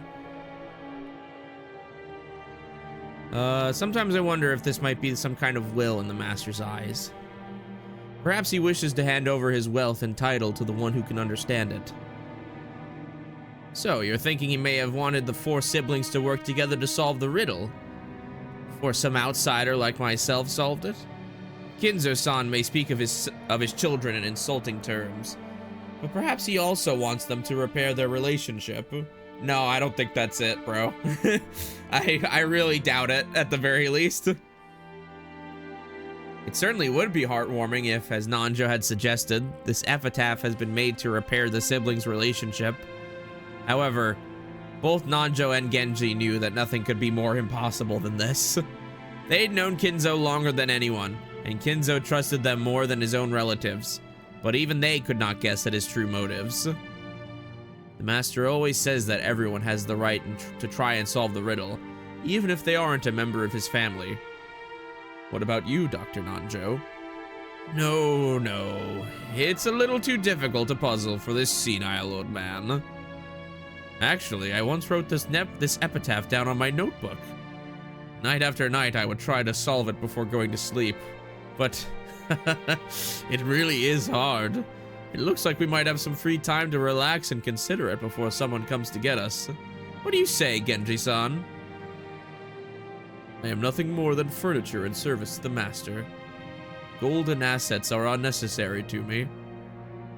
You're very modest. I imagine that's why Kinzo-san trusts you so much. If so, I am honored. As Nanjo lightly laughed in response, he once again looked at the epitaph. Behold, the sweet fish oh my god. Behold, the sweet fish river running through my beloved hometown. You who seek the golden land, follow its path downstream in search of the key. The epitaph on the portrait called My Beloved Witch Beatrice goes as follows. Behold the sweet fish river running through my beloved hometown. You who seek the golden land, follow its path downstream in search of the key. As you travel down it, you will see a village. In that village, look for the shore the two will tell you of. There sleeps the key to the golden land. The one who obtains the key must then travel to the golden land in accordance with these rules. On the first twilight, offer the 6 chosen by the key as sacrifices. On the second twilight, those who remain shall tear apart the 2 who are close. On the third twilight, those who remain shall praise my noble name. On the fourth twilight, gouge the head and kill. On the fifth twilight, gouge the chest and kill. On the sixth twilight, gouge the stomach and kill. On the seventh twilight, gouge the knee and kill. On the eighth twilight, gouge the leg and kill. On the ninth twilight, the witch shall revive, and none shall be left alive. On the 10th twilight, at journey's end, you shall attain to the power of the golden land's treasure. Once and for the last time, the witch shall praise the wise and bestow 4 treasures. One shall be all the gold from the golden land. One shall be the resurrection of all the dead souls. One shall be the resurrection of the love that was lost. One shall be to put the witch to sleep for all time. Sleep peacefully, my beloved witch Beatrice.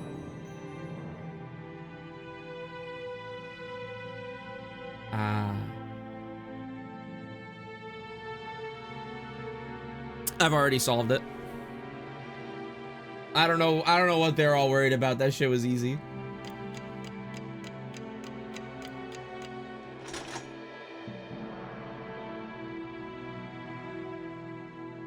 I'm kidding. I have no idea what that means.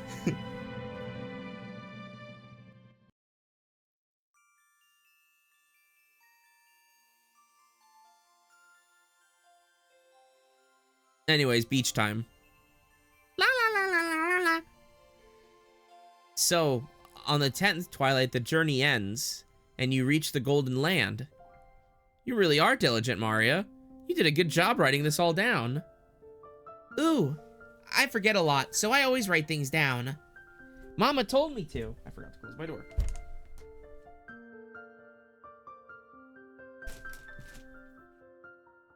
Ugh. There was a notebook inside the handbag Maria was always carrying around, and Beatrice's epitaph was copied onto it. Thanks to that, we were all able to challenge the puzzle of the epitaph while walking down this beach. Jessica and the rest had already tried to solve it several times, and had already gotten bored with it. However, since this was a first for me, I was so excited that I couldn't stop. It really tickled my sense of adventure. Let's start with the first line. Behold the Sweetfish River running through my beloved hometown. Where was grandfather's hometown again? I heard that before the war, the Ushiramiya family had a mansion near Odawara. Which makes you want to know which Sweetfish River flows through Odawara, right? Yeah, because that river would be the starting place. Anyone searching for the Golden Land would head down that and search for the key. What's this river in Odawara? Does it have sweet fish swimming in it? If you're looking for sweet fish in Odawara, it would have to be Hayakawa. It's famous for its mountain stream fishing. Ooh, I hate fish. Maria, you'll understand when you get a bit older. Lick, lick, salty roasted sweet fish. Yummy. Even though we just ate, I'm getting hungry again. Shall I bring you a biscuit? Huh? Oh, sorry, that's not what I meant. Don't mind it. Shannon-chan was faithfully keeping us company since she didn't have any afternoon chores for a while. I would have thought that since she's a servant, accompanying us would force her to take care of us and tire her out. But that didn't seem to be the case for her. On the contrary, she seemed to enjoy joining in on a conversation with people close to her age. When I asked, I heard that she was the sort of worker whose room and board were supplied by her employer. So normally, the only person close to her in age was Jessica. Yeah, I can imagine how that might be pretty dull. Okay, so I get that the sweet fish-filled river near Odawara is Hayakawa. In that case, we've got to go down it. Do you find anything if you head down Hayakawa River? Oh, dude, the seagulls! If you follow it downstream, you'll arrive at the ocean. Of course, you'd reach the mouth of the river. And the third line of the epitaph was, as you travel down it, you'll see a village. By the way, since long ago, the mouths of rivers have been key points in transportation, and large cities tend to be built there. That'd be the next checkpoint. That's a pretty good theory. Just like you guessed, there's an old city there that was very prosperous in ancient times. That's where Odawara Castle is. I think I might have gone to Odawara Castle on a field trip once. It really was a wonderful castle. Yeah, I also went there. Even though I live in a Western-style house, it's true that Japanese people feel calmer with a Japanese layout. Ooh, castles are boring. Theme parks are better. Ooh, see, Maria, that's why I fuck with you heavy. That's why I fuck with you heavy. You're always saying some real shit. I see. Okay. If we find the gold, the Great Battler Sama will generously reserve a whole theme park for a day and let you play in it. Still, Odawara Castle, huh? The hidden gold of Odawara Castle. Oh? It's actually starting to sound pretty good. Well, we figured that much out 2 years ago. The village down the river where the sweetfish swim in Odawara. We figured it was probably somewhere near Odawara Castle. The problem is the next line. Okay, let's see where Battler's strange reasoning can take him. Jessica grinned broadly. She seemed to be implying that she would have solved the puzzle long ago if it was that easy. Damn it. I'll definitely find it and keep it all for myself. The fourth line. In that village, look for the shore the two will tell you of. I don't know what it means by the two, but anyway, the shore.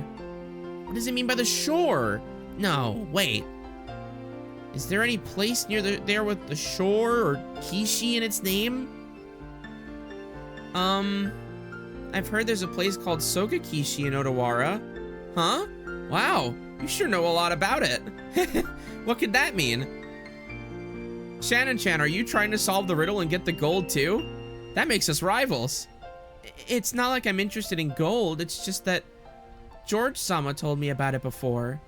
That's because we reached the same conclusion 2 years ago. We even went to the trouble of laying out a map and looking it up. It was about 5 kilometers to the north of Odawara. We definitely found a place called Sogakishi there. However, after that, we get stuck. The fifth line doesn't say where the key is hidden in that place. Maria-chan, could you read it for us? Ooh, there sleeps the key to the Golden Land. Ooh, I could read it! Sogakishi is probably large, and there wasn't ever any house built there by the Ushiromiya family. Not much we can do to find a key in such a vast area without any hints. You're right. And without the key, we can't advance to the next line. George Aniki, what kind of place is Sogakishi? Let's see. I've never been there, so I don't really know. But according to the map, it's in the mountains.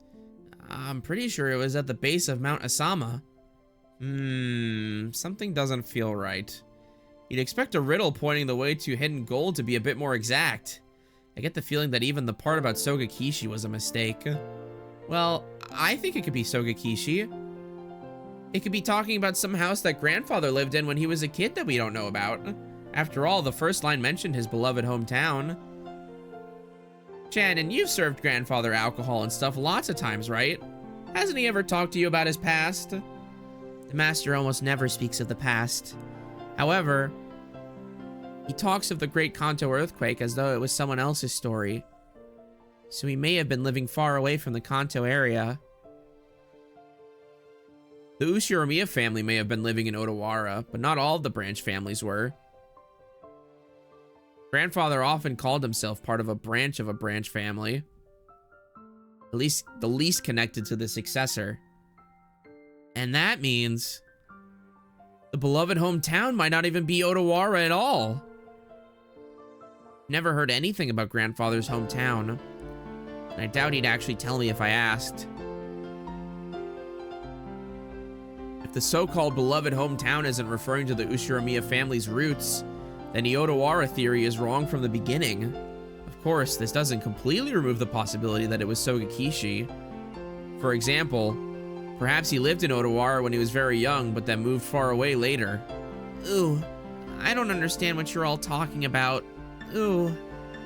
Maria had been completely left out of the conversation, and now she's sat puffing out her cheeks in boredom. So basically, if we can't even agree on the starting point for this dice game of gold, we're totally stuck. But wait, after the first 5 lines, the thing we end up finding is a key, right? Even if you don't have a key, it's always possible to bust through a door. Can't we just skip the first 5 lines and start figuring out the rest? Ooh, I hadn't thought of that. Oh well, we're just wasting time anyway. Let's hear the rest of Battler's reasoning. But in the next part, it gets dark really fast. Shannon-chan frowned slightly. After looking back at Maria's notebook to recall what was written there, Yeah, I was forced to agree. On the first twilight, offer the 6 chosen by the key as sacrifices. It sure does get horrible quickly. On the second twilight, it says to tear apart the 2 who are close. Does that mean to make them break off their loving relationship? Or does it mean to literally tear them apart? I don't know, but either way, it's pretty disgusting. Even if we set that second line aside, it mentions 6 people for the first twilight, then 5 people for the 4th through 8th twilights. So at least 11 people must be sacrificed. Ooh, there's sacrifices to revive Beatrice. I see. Sacrifices to restore the witch. Yeah, that's what it'd mean. Near the end, the witch will be revived on the 9th twilight. That last part is guaranteed. On the 9th twilight, the witch shall revive, and none shall be left alive. So everyone will die in the end. And after that, the 10th twilight is the goal line. Not sure you're supposed to reach the Golden Land if everyone's dead by then. Depending on how you interpret it. The traveler who holds the key may or may not be included in the none shall be left alive part. But at the end, there's something pretty interesting. After reaching the goal, the witch gives out 4 treasures. One shall be all the gold. The problem is the next one. It says the dead souls will be resurrected, right? Doesn't that sound like it means everyone who died in the earlier lines? If you put it like that, then the part about reviving lost love might refer to the pair torn apart on the 2nd twilight. That's right! And the 4th one refers to the 9th twilight. The 4th treasure is putting the witch revived on the 9th twilight to sleep. If we put a happy spin on all this, it'll be hectic with people dying and breaking up all over the place, but it'll be made right in the end. The awakened witch will sleep again, and everything will be like it was at the start, except with a huge pile of gold. The witch must be pretty busy, what with all the killing, reviving, breaking up, and reuniting people. Not to mention waking up and sleeping. Sheesh. Just when the tale of the hidden gold was getting interesting, it all gets pretty dubious once the witch starts showing up. Too true. I laughed along with Jessica. After all, the idea of a witch was just too ridiculous. Of course, once we started laughing like that, Maria, who believed in the witch, got angry. Stop. Don't. Lock in. Ooh, the witch is incredible. She can do anything with magic, even kill, even bring back to life, even give love, even take it.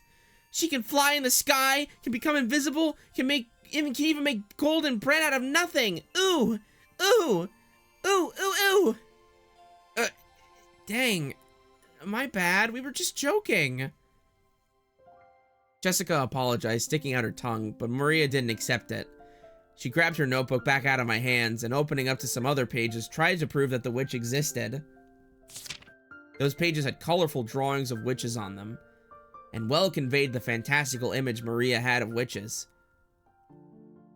It wasn't just the normal sinister image of a crooked-nosed hag flying around on a broom, but a dreamlike person with unnatural powers who could do anything and wore a beautiful dress.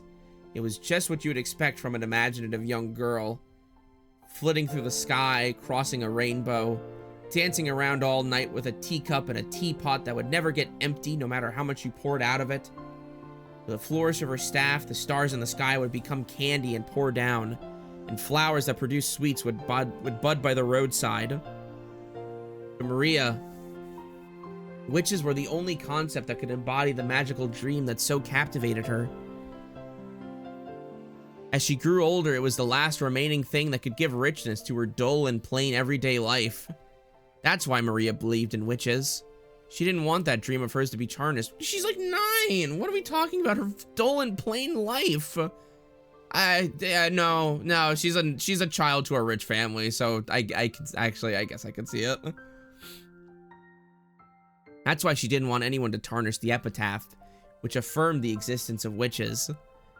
Because the witch named Beatrice is Maria's dream. To Maria-chan, the epitaph isn't a guide to the hidden gold, but magic to revive the witch. So it was the single link between Maria and the witch. Maria was very angry and clung to Georgianiki. Jessica and I scratched our heads and apologized. It might not be possible to smooth things over again, like the time she got mad in front of the portrait.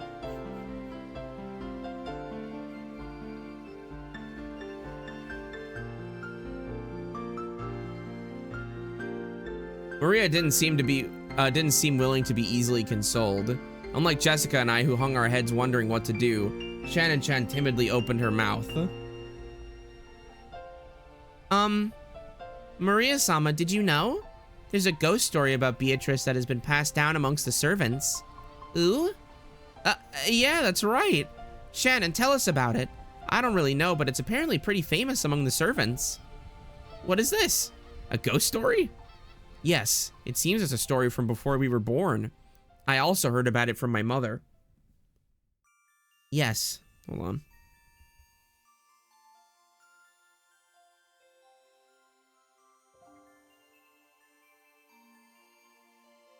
It has been passed down since the time of the mansion's construction. The servants of that time whispered that the mansion had two masters, one of the day and one of the night. The tale that Shannon told was just like a typical campfire ghost story.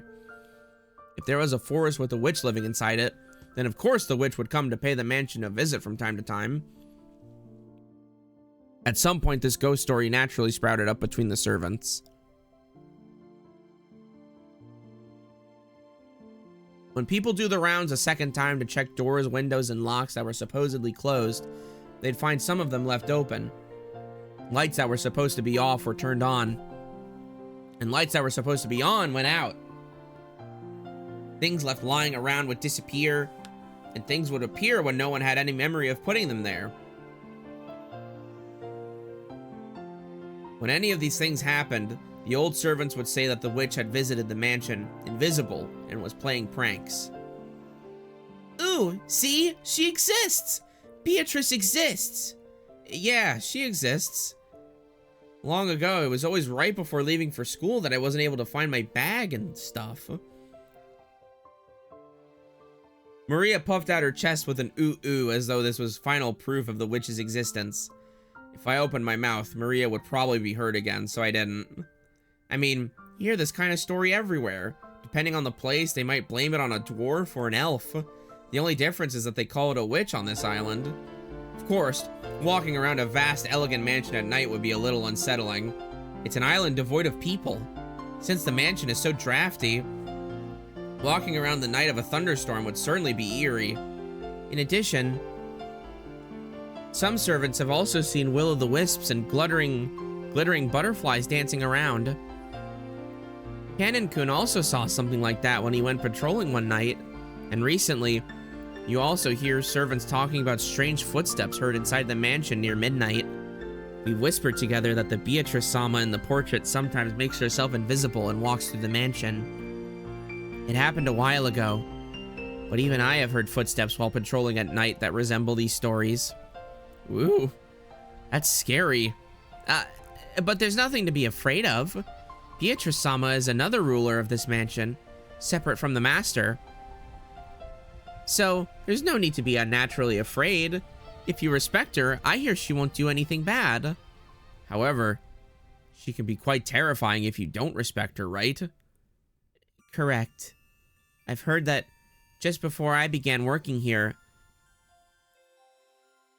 someone who spoke badly about Beatrice-sama fell down the stairs and quit after receiving a large injury to their back.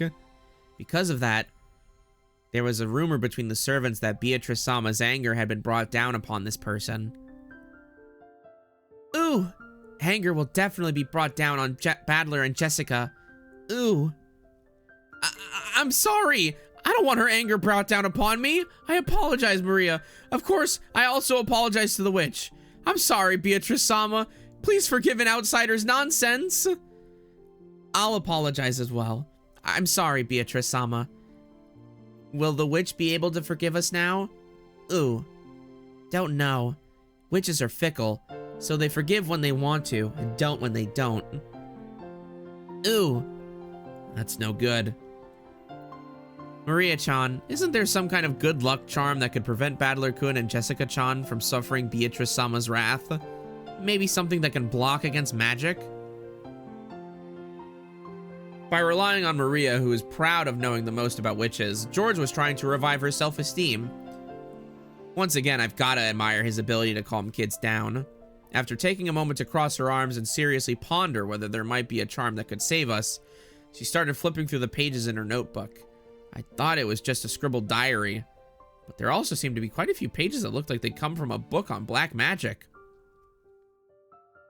Maria solemnly considered a group of these pages which contained things that looked like magic circles. Apparently, grandfather wasn't the only one with a black magic hobby. When Maria finally found what she was looking for, she snapped the notebook shut and threw it into her handbag.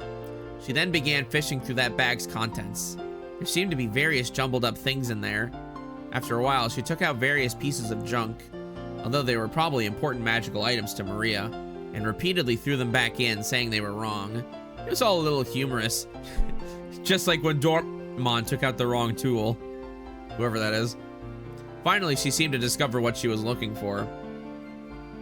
With a face that was unimaginably cheery when compared to the intense expression she had worn until now, she held those out to Jessica and me. Ooh! I grabbed it and saw that it was a very cheap looking charm. It looked like a bracelet made from a plastic rosary with a scorpion themed medal attached. Haven't you ever seen those cheap Zodiac themed accessories? The kind you might win in a crane game at an arcade? It really looked like something like that. There were two of them, probably one for me and one for Jessica. However, the very fact that there were two of them made them feel even more like cheap manufactured goods, making it pretty hard to think of them as magical items. You're giving these to me and Badler? Ooh, with these charms you don't even need to worry about Beatrice, because scorpions have the power to ward off magic. Huh? Really? Didn't know scorpions could do that. Ooh, Badler doesn't believe. Ooh, ooh, ooh. I'd said too much and angered Maria again. Maria took out her notebook again, pointing out various pages as she went on and on about the scorpion, or about how the scorpion had such incredible holy power that it had been used in magic-repelling magical circles since ancient times. I've heard about that from some of the other young servants. Something about how the scorpion is drawn as a magic-repelling symbol in sorcery. Huh, really? Ooh, the scorpion protects against oh my god, I cannot read. The scorpion protects against bad magic and calamity. An emerald brings peace to the heart. Therefore, its effects are twofold. Ooh. It's true. The scorpion wraps around the emerald and protects it. Yes, that certainly does sound like it'd work well. I really wanted to make fun of those worthless looking charms, but as I watched Maria explaining it with all of her heart and realized she'd found them for our sakes, I started to feel like it might actually work, even if it was just a prize from some game center. The material quality of the charm didn't matter. What mattered was the strength of her feelings. Even I don't think of myself as the sort of loser who'd laugh at something like that. Okay, thank you. I apologize to Beatrice-sama, but even if I do end up getting cursed, I'll be safe now thanks to Maria's charm. Right, Jessica? Yeah, that's right. Thanks, Maria. Ooh, wear it on your arm when you want your heart to be at peace.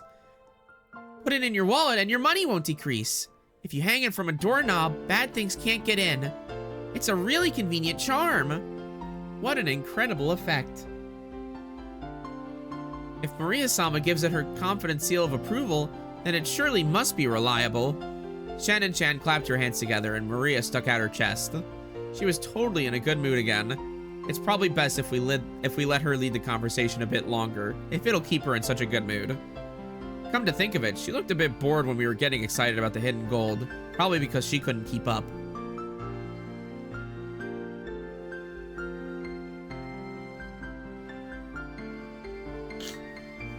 While eating the cookies Kumasawa-san had baked, Jessica and I asked Maria this and that about black magic. Maria happily chatted away in response to our questions. Each time, George Aniki and Shan would act surprised or chime in. The clouds in the sky grew darker and darker, but we cousins really enjoyed communicating freely after a year's separation. How lovely. Did I just feel a drop on my forehead? Huh? I wonder. As George Aniki rubbed his forehead, he looked up at the sky. Considering the color of the sky and the dampness of the air, it wouldn't have been odd for a raindrop to hit him. The wind also seemed to have grown a bit stronger. Ooh, I didn't feel a drop. Only I didn't. Ooh. Don't worry, neither did I. Anyway, I'm sure it'll rain so much tonight that everyone will get to feel plenty of raindrops. That's right. Maybe we should head back soon. Chen looked down at her watch. It was probably well into the evening by now. Is it already time for you to return to your work? Yes. Thank you very much for allowing me to enjoy some time together with you all. Tell Kumasawa-san thanks for the cookies. Okay, everyone, help out with the cleanup. Shannon-chan declined our help, saying that this was a servant's job. But picking up dropped forks before the waitress has to is pretty much my purpose in life. We folded up the blanket, gathered up the trash, and helped clean everything up. Ooh, the trash is getting away! Ooh, ooh! I won't let it escape. I'll grab it before Maria does. Ooh, I'll grab it. Ooh, ooh, ooh. Maria, don't get your shoes wet. You'll get in trouble. To Maria, chasing after some trash sent flying by the powerful winds was just another game. By the time we finished, the wind was blowing pretty strongly. Probably a good time to head back. You've all helped me out a lot. Thank you very much. It looks like you're really out of time. It's okay if you head back first. George Aniki perceived from her hurried appearance that very little of her free time was left.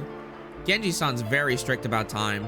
If you don't show up when you're supposed to at the right if you don't show up where you're supposed to be at the right time, I bet he'll be pissed. We'll see you later. Do your best with your work. Yes. Then if you'll excuse me. After making a respectful bow, Shannon-chan ran towards the rose garden. Okay, let's head back to the guest house. We can watch TV or something and relax a little. Ooh, wanna watch TV? Wanna watch TV? Ooh. Then it's decided. Let's all head back and watch TV together. Maria, who wasn't done having fun, agreed once television was mentioned. We climbed up the gentle stairs and returned to the rose garden.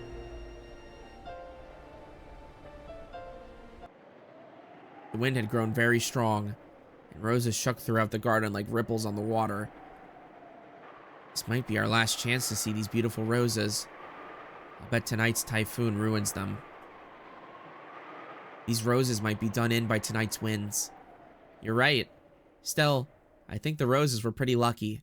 After all, they got to welcome all of you before the typhoon. All flowers lose their petals eventually. But that means we can admire them even more when they're in bloom. That's right. Maria, burn this image into your eyes. At this moment, they're the best roses of the year. Ooh, burned into eyes. Right then, Maria suddenly clapped her hands. It looked like she remembered something. My rose. The typhoon will send it flying. Ooh. Oh, you mean that sad-looking rose George Aniki marked with a ribbon? Maria apparently remembered where the rose was. She ran at full speed. The rest of us followed her. Ooh? Where was that again? I'm sure it was somewhere around here. We searched everywhere around that area, but it was only a single flower among all of these roses after all. Even though we knew it was somewhere close by, we weren't able to find it. The winds making up the typhoon's front lines made roses throughout the garden undulate. It was almost like it was teasing us by making the location of Maria's rose impossible to find. Maybe it wasn't here. Let's try spreading out a bit in our search. Sounds good. Let's go for strength in numbers. Huh? What's up, Maria? As we made to split up and search, Maria tugged on my jacket with an unhappy face. You could tell that she didn't want us to leave that spot. What is it? What's wrong?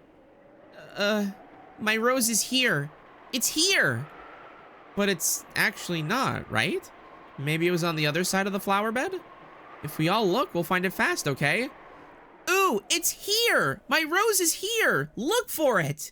Look for it! Ooh! Maria stomped her feet in irritation. She pointed at that spot and said it was definitely there, but in actuality it wasn't. Even so, Maria got mad when we said we were going to search somewhere else. We were at a loss for what to do. For a while, we had to stay near Maria and pretend to search through that rose thicket.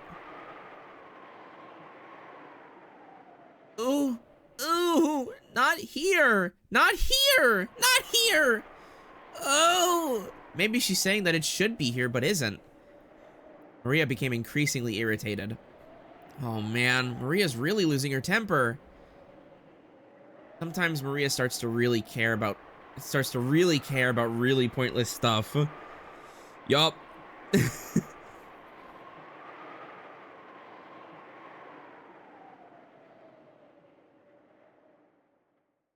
If she gets what she wants, that's okay, but can't find something that isn't there. That's not good. Just when we were at a loss of what to do, Maria called out in a loud voice, "Mama! Ooh, ooh!"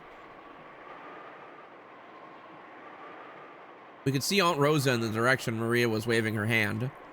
Maybe she wanted to look at the garden one more time before the typhoon came. Or maybe she had some business at the guest house. Aunt Rosa was coming from the mansion. She quickly noticed her daughter's voice and came over. My, what happened, everyone? Are you looking for something? Look for it. Mama, you look for my rose too. Ooh, ooh, ooh. Your rose? We found an unhealthy rose around here and marked it. We tied a candy wrapper around it, but Maria, if I remember correctly, it was growing right in front and really stood out, didn't it? Unless it grew legs and ran off somewhere, it must have been somewhere else. Maybe you remembered it wrong. Ooh, it is here! It is here! Paddler doesn't believe! Ooh, ooh! How many times do I have to tell you to stop saying ooh, ooh before you understand? Mama will look for it, so stay quiet. I'd never seen Aunt Rosa be anything other than kind and gentle, so her anger surprised me a bit. Aunt Rosa began searching as well, so we went along with her for the time being. We were already more than sure it wasn't around here, so it didn't take long for Aunt Rosa to realize that too.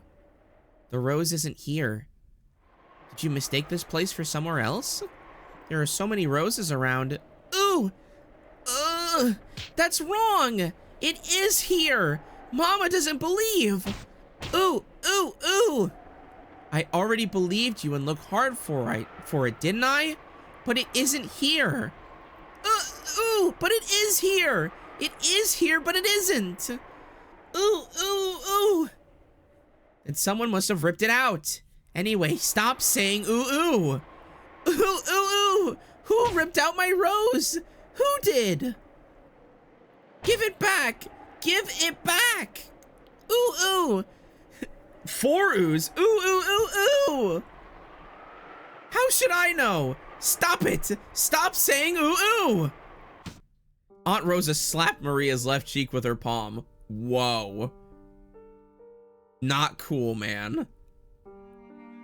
In that instant, Maria was shocked into silence. Of course, it was only for an instant. When Maria realized that her wish was being rejected, she started yelling even louder. Oh, man, no, come on! Oh, come on! Oh, come on, look what you did. Oh, man. My rose! My rose! Fucking 7 oohs? 7 oohs. Didn't I tell you to stop that weird habit? That's why all the kids in your class make fun of you. Cut it out.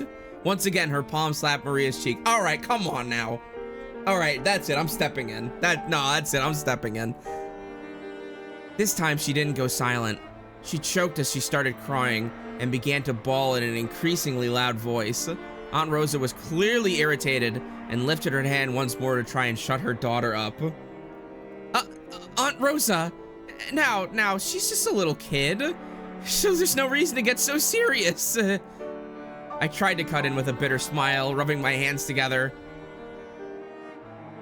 But Aunt Rosa glared at me with a serious face, and I realized that I should have stayed out of this.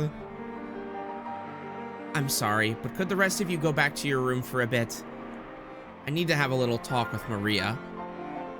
Ooh, ooh, ooh! Nobody believes in my rose! Even though it was here! Ooh, ooh! Look for it! Look for it! Here! It was here!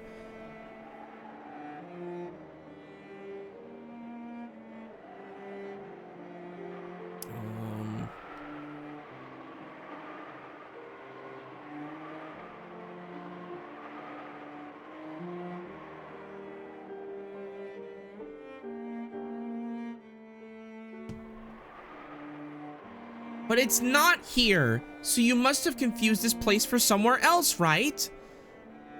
Ooh, ooh, ooh, ooh! It is here! It's definitely here! Then it disappeared. Give it up! Why? Why did it disappear? Why? Why? I don't know that, so stop saying ooh, ooh! Aunt Rosa once again raised her hand, overcome by emotion, and slapped Maria's cheek. It was strong enough to knock Maria over. Oh my fucking god! Hey, Aunt Rosa, even if she is your daughter, violence isn't the answer. I stepped between them to protect Maria, who was still on the ground crying ooh ooh. I knew that as an outsider, problems between parent and child were none of my business. But I wasn't brought up to just silently observe something like this. Don't you think it's weird, Badler-kun? Are there any girls at your school who mutter ooh ooh? No, but I'm also not 9 years old. Well, I am in high school, but for an elementary schooler, I think saying ooh ooh is pretty cute. Cute? Saying ooh ooh is cute? Cute? My careless word seems to have earned me Aunt Rosa's wrath. She grabbed my collar with a terrifying, oh boy. Oh my god, fucking Kraus got to her bad, dude. Oh my god. Oh my god.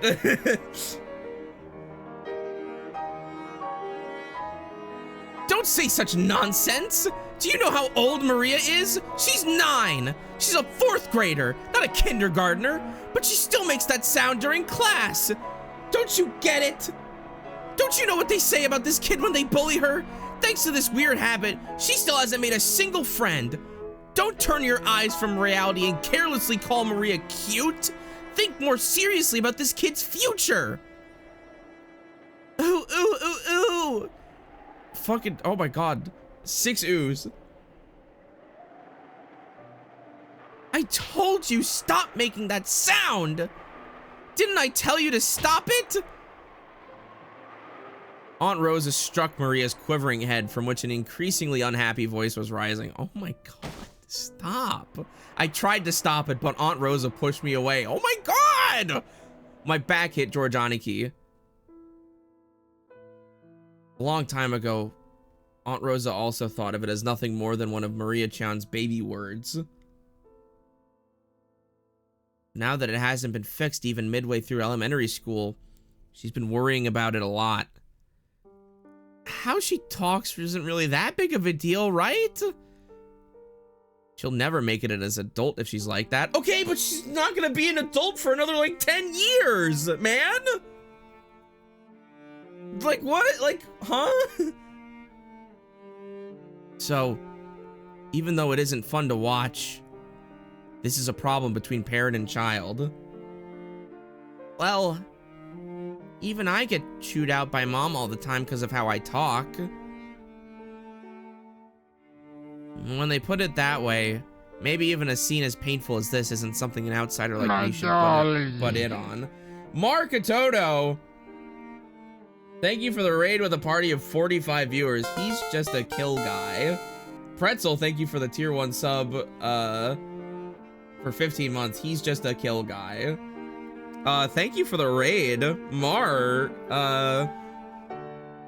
Thank you for coming. I hope your stream went well. I don't know what you were playing. Yeah, welcome to the stream, everybody. I'm playing Umineko. Currently in the middle of a scene where a mother is Just slapping the fuck out of her child. For the crime. Oh yeah, you were playing Danganronpa. You were playing Danganronpa too, that's right. Yeah, we're currently in the middle of a scene where a mother is slapping the fuck out of her child for the crime of, being developmentally challenged.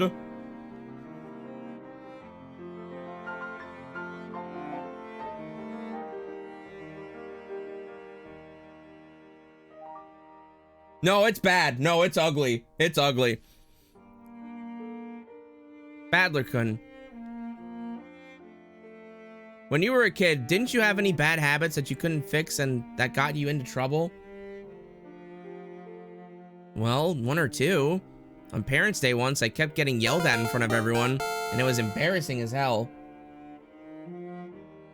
Perpetual Reality, thank you for the sub for 61 months. Oh my god. Well, I just don't think that's an issue for us to comment upon. Hashtag libertarianism.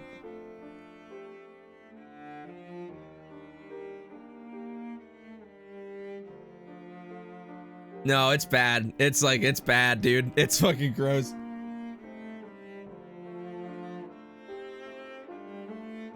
Well then, you can understand how the two of them must feel right now. I'm sure they don't want us to be here now. You understand too, don't you, Jessica-chan? I don't think anyone likes to be seen when they're being scolded. This is more than scolding. This is, I think calling this scolding is light. I think hitting your kid hard enough to knock them over goes past scolding.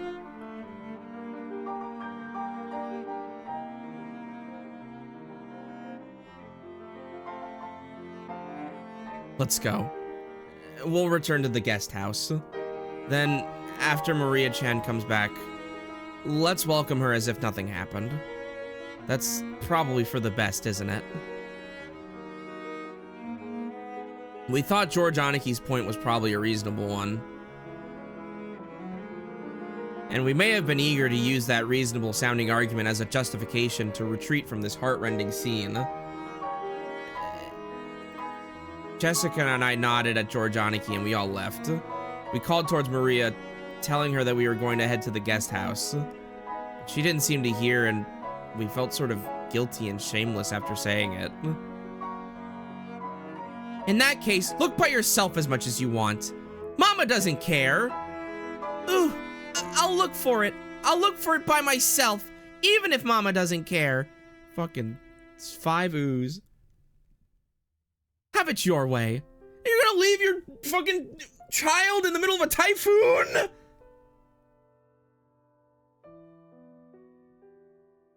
After blasting her with those last few words, Rosa spun on her heels and quickly returned to the mansion.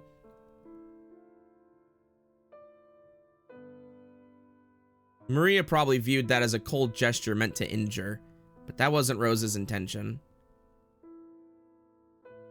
It was because the hand with which she was so emotionally struck, with which she had so emotionally struck Maria's cheek was still numb. It was because if she stayed there screaming, she might again be taken over by emotions and continue slapping her daughter's cheek over and over. That's a skill issue. That's just I don't know, but that's just a skill issue in my opinion. After Rosa left, Maria was left alone in the rose garden. The wind began to blow stronger and stronger, and every once in a while a raindrop would fall on her forehead. However, Maria couldn't leave that place, not until she found that poor wilting rose. It had definitely been there. Even so, it wasn't. Even though she knew the place, and even though it had been there, it wasn't. Maria bitterly stared at the place it was supposed to be and thought frantically, maybe the angle I'm looking from is wrong. Maybe the height I'm looking from is wrong. While gazing at a single point, Maria repeatedly stood up, changed her position, and continued to stare. The wind was getting stronger and stronger, but Maria kept on looking for that rose in front of the flower bed.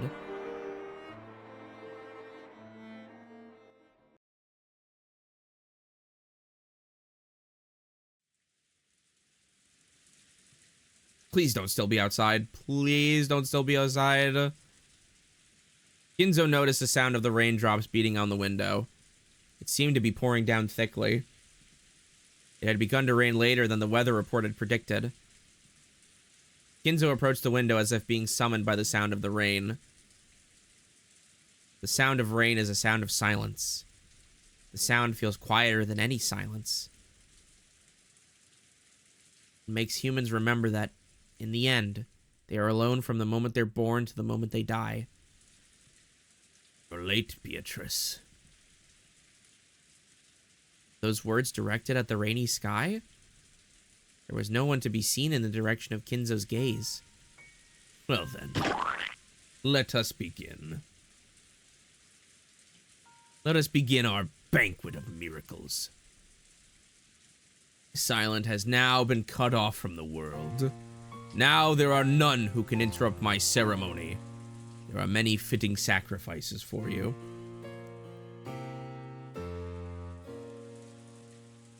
Four of my children, 3 of their companions, 4 of my grandchildren, me and my guests and my servants. You may devour as many as you please. The key of fate will select the sacrifices in accordance with the demon's roulette. If that roulette chooses me, even I will become your sacrifice. However, because of that, because I will bet on such madness, I will most assuredly bring forth a grand miracle. Come, devour to your heart's content. I will achieve victory over that roulette. Yes, I'll put everything on the line. First, I'll return the inheritance of the Ushiromiya family. Accept it!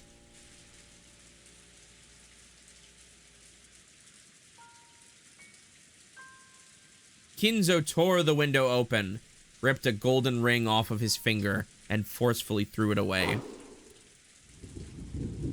Whoa! At that time, the sound of thunder rang out, giving the illusion that the lightning had accepted the ring.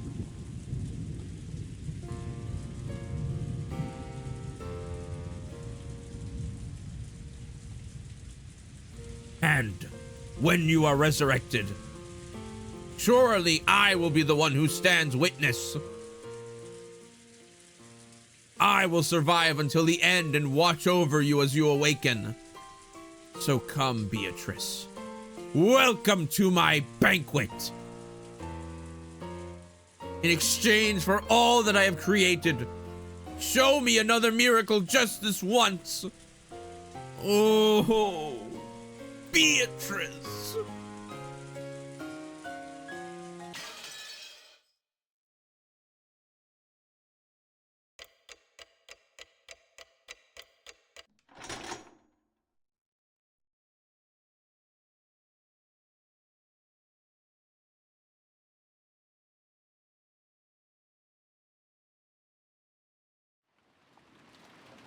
Oh no.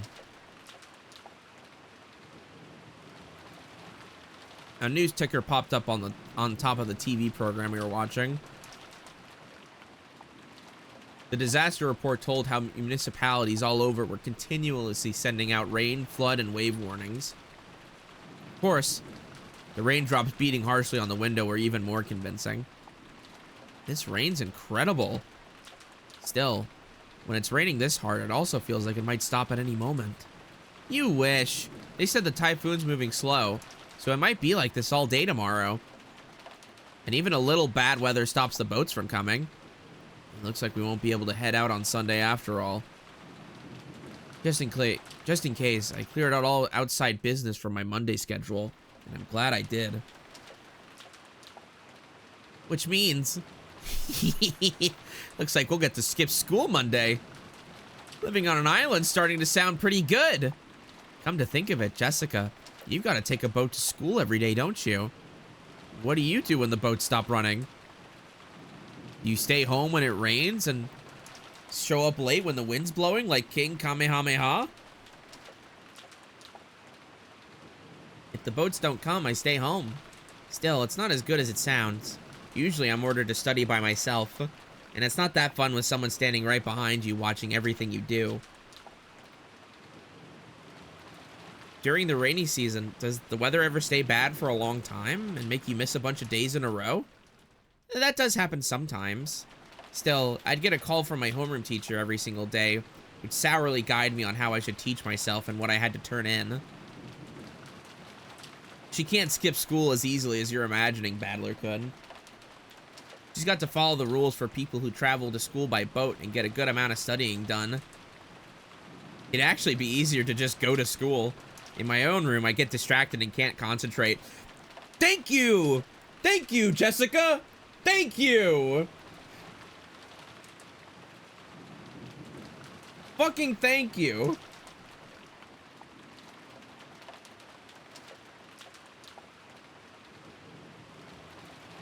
After being made to do nothing but workbooks for several days straight, it's pretty hard to handle all that mental stress. When I get into college, I really just want to go to some dorm and quickly say goodbye to this inconvenient island. Wait, this portrait's so cute! Ah, okay. By the way, what do you do when the weather's good in the morning, but then gets so bad on your way home that the boats are closed? Do you spend the night at the school? That actually happens a lot. Because of that, they built some lodgings there for people who can't get back to the island they live on. That's where you'd spend the night. Sometimes when it gets really bad, you can't get back home for a few days at a time. Someone commuting to school or work on a train packed to twice its capacity might carelessly think that commuting by boat would be pretty interesting and fun. But it sounds like it comes with troubles of its own. You hear thoughtless tourists saying stuff like that all the time. I've had enough of island life. I really just want to graduate high school and say goodbye to this island. But there are all dorm schools even for high school, right? Why'd you choose that Nijima school of all places? I've wanted to go to one of those from the beginning. But Mom always going on about how I need to learn manners and discipline as the successor. So, I ended up sticking close to home even for high school. Man, I hate this island. I just want to go live in a city. I don't care if rain or even spears fall from the sky. As long as I can move to a city where I can wear casual clothes and sandals and can get to a convenience store in less than 5 minutes. Hold out just a little longer. Just a bit more and you'll graduate high school, right?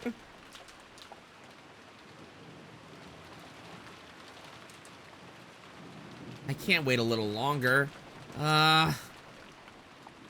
Jessica stretched out and reclined in the sofa. Maybe it was a bad time slot because there weren't any interesting programs on, and we had nothing to do but languidly kill time until we were called for dinner. After that episode, Maria never returned to the cousin room after all. Aunt Rosa probably took her back to the mansion. You guys didn't think to... Oh...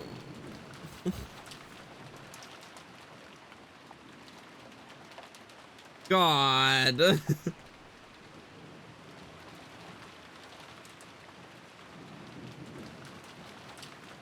It had to be pretty boring for Maria all by herself while the adults had a confusing conversation.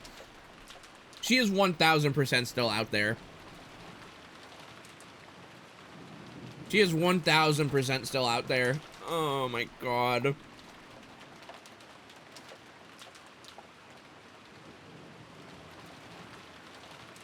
Thought he might as well head over to the mansion to see her, but the weather really was awful. And since there wasn't much time until dinner, we stayed where we were. At that time, we heard the sound of a humble knock. Jessica answered. Yes? The preparations for dinner are complete. Please come to the mansion. It was Canon-kun's voice. Did he go to all the trouble of coming from the mansion in this rain just to get us? Couldn't he have just called us on the telephone? Well, I guess servants at work don't always get to take the most efficient route. Just when I was getting hungry. Let's go. Donaghy turned off the television and stood up. My stomach's been growling for a while. I've always been a huge fan of the main family's dinners. And didn't Goda-san say it was calf steak or something? Ooh, I can't wait! Our dinners are always even more fabulous than usual when the family conference comes around. Even I'm looking forward to it. Let's go, let's go! As we left the room, Cannon bowed silently and respectfully. Okay, let's go. Is the rain pretty nasty out there? Yes. Take care not to get your garments wet. After seeing the three of us out, Cannon peered into the empty room. Wasn't Maria-sama with you? No, she's not. Wasn't she with Aunt Rosa?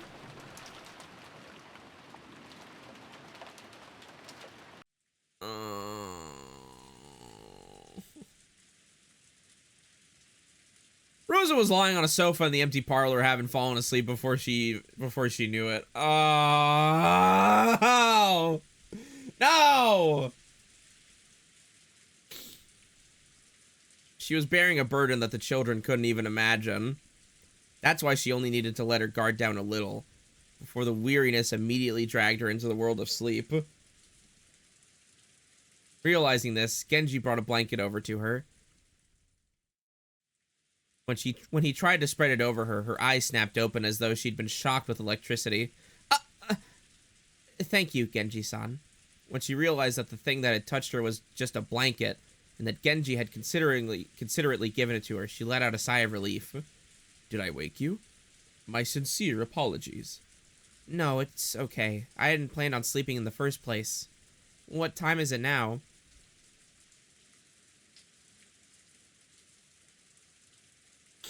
When he was asked for the time, Genji checked a pocket watch that he took out of his chest pocket.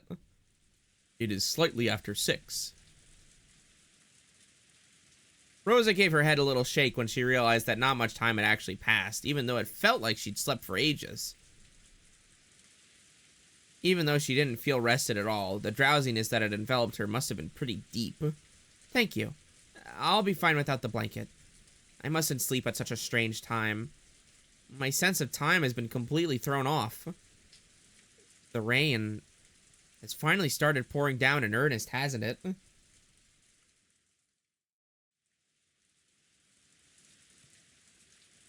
Rosa finally realized that the peaceful sound that had put her to sleep was actually the rain. The wind's blowing hard, too. I wonder if the typhoon's finally here. That's what they said on TV. The typhoon is moving slowly, so they think it will be like this all day tomorrow. Really? So our last chance to see that wonderful rose garden must have already passed by. The window. What she could see of the rose garden was completely blurred by the wind and the rain. Maria. That's right, what about Maria? I have not seen her. Did she not return to the guest house? Rosa knew her daughter's nature well, so a chill ran down her spine.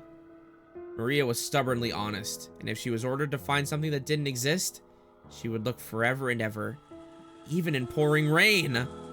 No. The cousins left before I did, so Maria was alone. Unless someone told her to stop, she'd stay there even if it started raining spears, without even opening an umbrella. Oh, how could I have lost control of my emotions and done such a thing? Even though she'd known about Maria's simple honesty better than anyone, she'd once again lost control of her emotions and done something terrible. Maria! Rosa pushed Genji away and ran down the hall.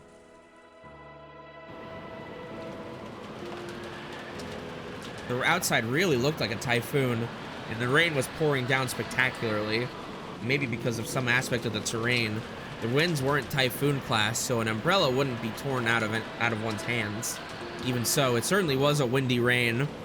There was no time to admire the roses being drenched. Anyway, I'm getting pretty worried about Maria. You don't think she's still rebelliously searching for that rose alone, do you? I wonder.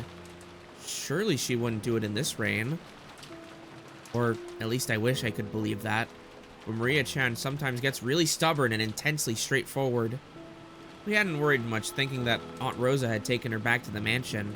However, when Cannon-kun had come from the mansion to call us and thought Maria was here, we got a little worried. I did not see her in the mansion, so I was sure she was here. After all, Rosa-sama was taking a nap. You didn't see her on your way over here? My apologies. I opened my umbrella and ran as fast as I could, so I did not pay much attention. If he had cut through the rose garden, taking the shortest line between the mansion and the guest house, then he would have just barely missed the place where Maria had been looking for a rose. It was raining this hard, too. Certainly would have been possible for Cannon-kun to fail to notice her. Oh, man.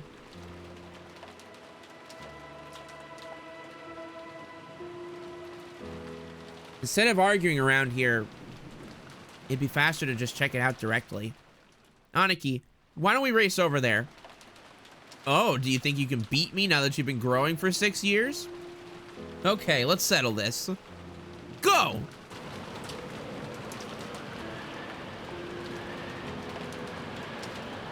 George, Aniki, and I flew out into the rain. Jessica and Cannon-kun followed us. Maria! If you're there, answer me! Maria! It's Aunt Rosa. Hey, Aunt Rosa! When George Aniki called back, Aunt Rosa jumped at him and grabbed onto him. Where's Maria? Isn't she with you? No, we didn't meet with Maria-chan after that. Maria! 6 years ago. Maria was 3 years old. That is generally how math works. She was a cute and pure kid who'd just accept whatever anyone said. But 6 years have passed since then. She's 9 now, and experiencing the ups and downs of life should have taught her something.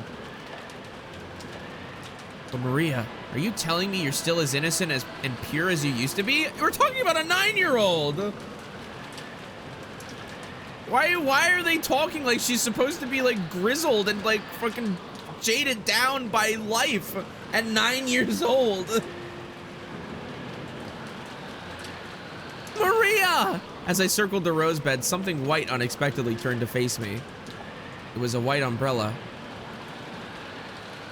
Maria was crouching down, holding a white umbrella and still searching for that rose. Ooh. Her face, which had turned bright red from crying her eyes out, was dirtied with water and mud. It was a truly pitiful sight. Maria! Are you still looking? Ooh. Can't find it. Can't find my rose. Ooh. Maria had probably been here since the rain started pouring down. Her shoulders were freezing. Tried to look to the bone, but unfortunately, since she was holding an umbrella, she wasn't completely soaked. The umbrella probably came from the handbag Maria always carried around. Thank goodness. Seriously, thank goodness. Badler-kun, thank goodness you found her. Maria! I'm sorry, I'm so sorry. Aunt Rosa threw her umbrella aside and hugged Maria. Ooh, it's not here. My rose isn't here. Ooh. I'll look for it with you later, okay? So just put it on hold for today. Okay? Ooh. Put it on hold for today. It looked like Maria still wasn't able to accept it, but she no longer had enough energy left to resist. Jessica and Cannon-kun caught up with us. I'll have a towel ready in the mansion immediately. Maria! Were you here this whole time? I'm sorry. I'm sorry for being such a bad mother. Aunt Rosa, why don't we head back to the mansion for the time being? If we stay here, Maria will catch a cold. She almost certainly already has one. You're right.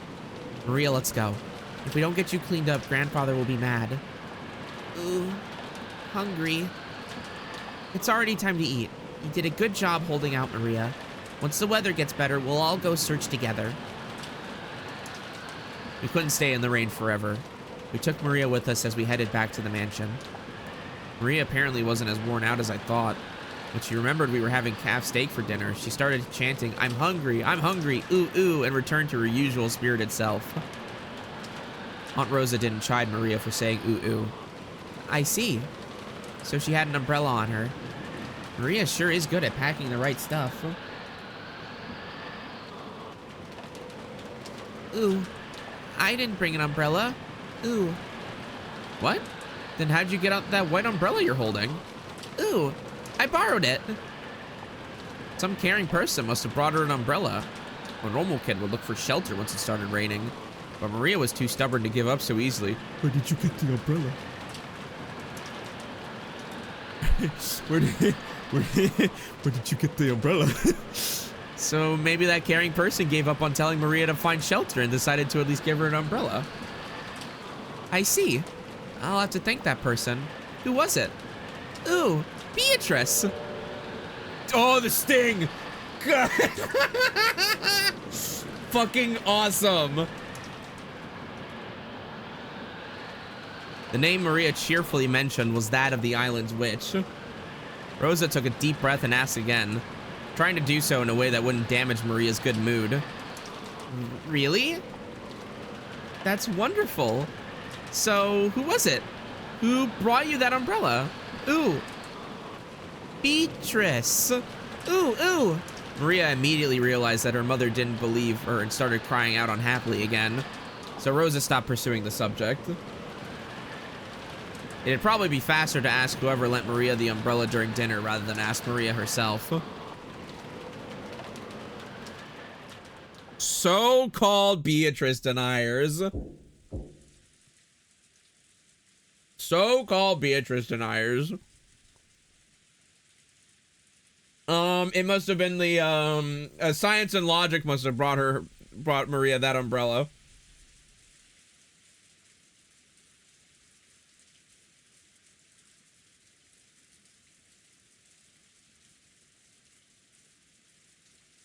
Father, please at least join us for dinner. It won't be a family conference otherwise.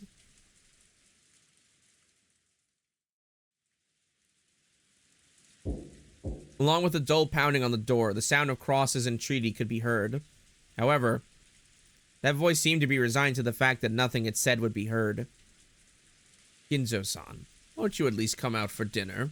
All your children have gathered here to see your face, haven't they? Silence, Nanjo. So, the bishop won't work. One move too short. Apparently, Kinzo was completely focused on the final battle of his long-lasting chess match with Nanjo. Kinzo's brow was wrinkled as he continued to glare at the game board through his spectacles. Krause's voice didn't reach his ears. Kinzo-san, I'm hungry myself. Why don't we go down and eat? Go by yourself if that's what you want. Let me consider this next move for a little longer. We are going to finish it tonight. Otherwise, it's doubtful we'll finish before the world ends.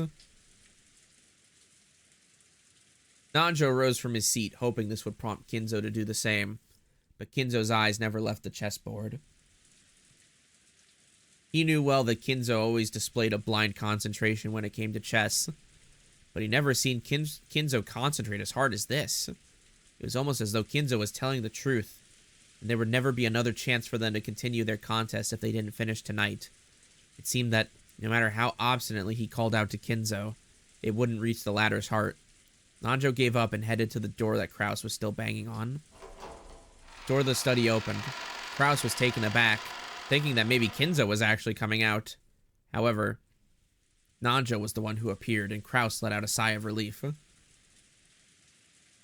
Dr. Nanjo, his father... I'm sorry I couldn't be of service. Right now, this room is Kinzo-san's whole world. Nanjo shook his head with a completely defeated expression.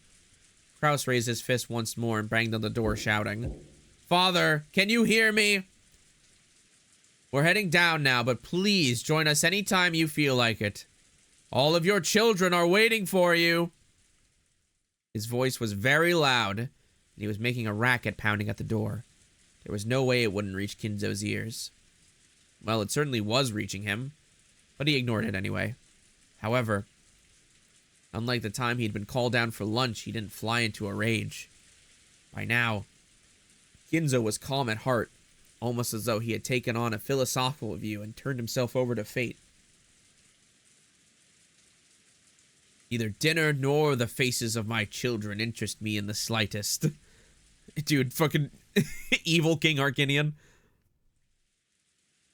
I will only leave here if Beatrice is resurrected, or if I am chosen as a sacrifice for the key. The demon's roulette has already started spinning. What meaning does dinner have at this point? As though the painfully loud banging on the door completely failed to enter his hearing, Kinzo silently thought about his next chess move, still in his philosophical state. Just as always, Kinzo's figure couldn't be seen anywhere in the dining hall. Kraus, wearing a bitter smile, returned with Nanjo. Father says he's still not feeling well. He truly regrets missing this once-a-year opportunity to sit together with his gathered family. Ava and Rudolph sniggered.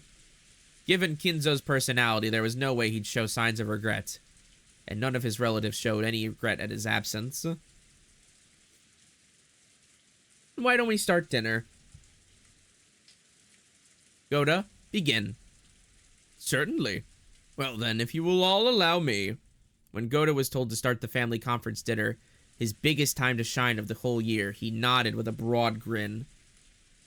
May I ask who lent Maria an umbrella? When Rose timidly cut through the silence of the dining hall, everyone noticed. An umbrella? What's this about?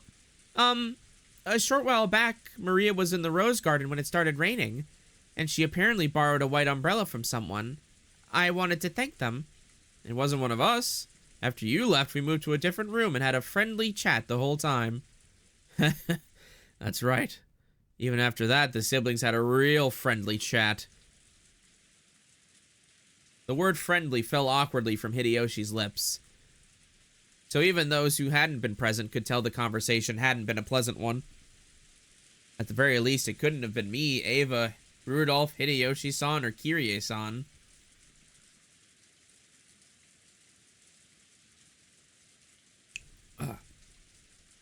We were together the whole time, even after Natsuhine-san and Rosa-san left. The whole time until the meal started. Nissan went up to the study with Genji-san to call father. At that time, the rest of us went straight to the dining hall. So it wasn't one of us. Couldn't have been a servant kind enough to lend an umbrella? So was it you, Goda-san? I have been in the kitchen the whole time preparing. My sincere apologies. Goda-san looked slightly disappointed about missing this chance to show off. At that time, Shannon and Kumasawa appeared, pushing a serving cart loaded with hors d'oeuvres. Then, what about Kumasawa-san or Shannon-chan? Yes? Has something gone wrong? Because Shannon came in part way, she shrank back, mistakenly thinking that the others were searching for the one responsible for some error. It isn't like that. It started to rain when Maria-chan was alone in the rose garden. After that, someone lent her an umbrella. Aunt Rosa said she wanted to thank that person. Ooh, Beatrice. Maria, her mouth a thin line, said the witch's name in a small voice. Aunt Rosa explained the situation one more time. As she did, Kumasawa-san cackled. Oh, it wasn't us. Shannon-san and I were preparing the rooms together, so we did not go outside. Yes. I'm sorry I wasn't able to be of assistance. Preparing the rooms? What do you mean by that? Because of the rain. We thought it would be troublesome for all the guests to return to the guest house. So the servants were ordered to prepare the guest rooms inside the mansion. Really? How thoughtful. Yes, it certainly would be rude to chase us outside in this rain. Could you give it a rest? Yes. After receiving the order from Madam, Kumasawa-san, Kanon-kun, and I started preparing the rooms. Then it became time for dinner, so Genji-sama ordered Kanon-kun to go to the guest house and summon the children. Yes. So, did Kanon-kun find Maria on the way to the guest house and hand her the umbrella? Ooh, wrong! The person who had actually received the umbrella denied it. Rosa was troubled. All she wanted to do was give a word of thanks to the person who had lent the umbrella, but she couldn't find them. And she thought asking like this with everyone gathered for dinner would work immediately. Then, was it you, Natsuhine-san? I'm sorry. After everyone's friendly chat, my headache was so bad that I had been resting in my room. Therefore, I did not go outside. Then who was it? George-kun and the kids? That can't be right. No, it wasn't us. We were watching television in the guest house the whole time. Actually, we thought Maria had gone back to the mansion with you. Then Kanon-kun came, and he asked whether Maria was with us. That's when we first realized she wasn't in the mansion. I mean, if it were me, I'd have grabbed her hand and pulled her under a roof before giving her an umbrella. Rosa was completely baffled. One by one, the relatives and the servants denied that they had done it. even though it really wasn't something anyone would need to hide. So by process of elimination, the number of remaining candidates wasn't large. Of course, it wasn't me. Right after it began raining, I visited Kinso-san's room and I was playing chess with him until just now. Which means that it also wasn't grandfather. Wait a sec. Isn't this starting to get a bit weird? Who's left? Then, who was it? Genji-san? Huh? Wait a second, don't get me wrong. It's not like I'm searching for some culprit or anything. All I want to do is, as a mother, thank the person who gave Maria an umbrella in the middle of the rain. Giving an umbrella to a girl loitering in the rain was something to be praised, not hidden. Despite that, no one raised their hand. Why not? Everyone started whispering about how strange this was getting. Calm down, Rosa. Why don't we just ask the person who was lent the umbrella? That's what everyone had been thinking since the beginning. They were all scratching their heads at why she didn't just ask Maria, who had been given the umbrella. Beatrice deniers in shambles right now. That's what I'm saying. This conversation would have ended immediately.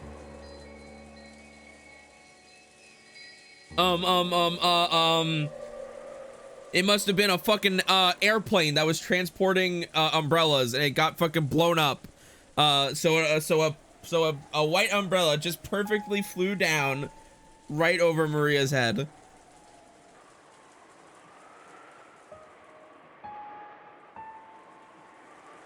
However, Rosa bit her lower lip.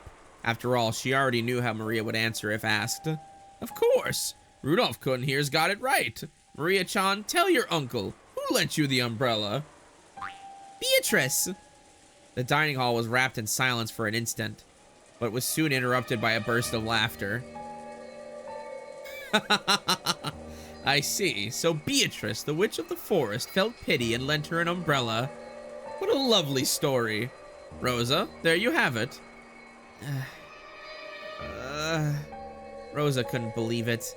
Even though she just wanted to say thanks for the umbrella, why did everything have to be so clouded in smoke? Ooh, just like Uncle Kraus said. Beatrice let me borrow it. Ooh, ooh. Isn't that wonderful? We should all be jealous of such purity. What do you think, everyone? Kraus was laughing with a face that was clearly mocking. But Maria was overjoyed, apparently convinced that her claim was being believed. Bro, everybody's just making fun of this fucking child. Everybody's just making fun of this fucking child. How did that work? Does that mean a witch really appeared and lent her an umbrella? Jessica asked me in a small voice that wouldn't carry over to Maria, who was sitting across from me. Has Maria ever been the type to make jokes? If we heard that kind of story pop out of my old bastard's mouth, we would have just taken it as another joke. However, it was hard to explain it away like that when Maria said it. This was getting pretty unnerving. No way. She's always been frank and serious. I thought she was Maria. She's the sort who'd believe any joke. Even ones normal people could instantly tell were lies. I've never heard of her crack a joke. Aunt Rosa probably knew that better than anyone. It appeared that because of this weird situation, she had no idea what was going on anymore. So, if Maria says she borrowed an umbrella from Beatrice, that must mean it really was Beatrice?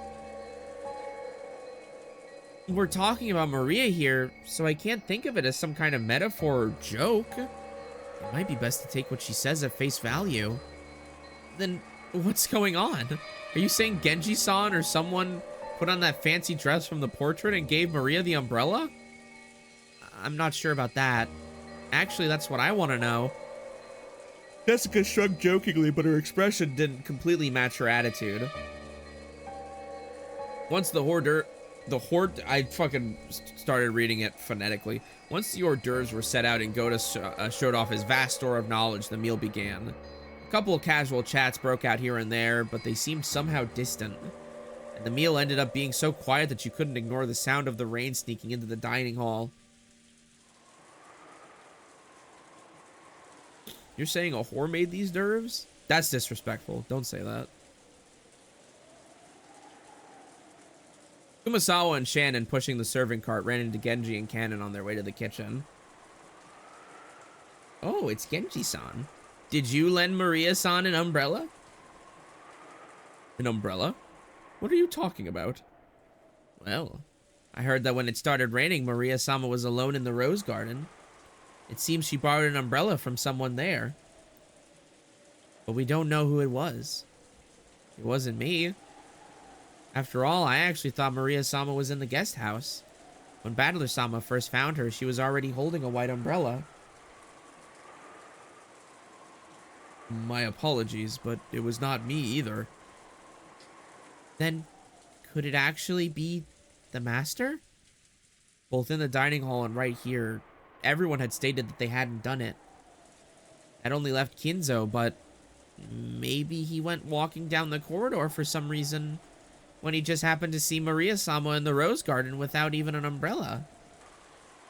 Master is not particularly fond of Maria-sama. I agree.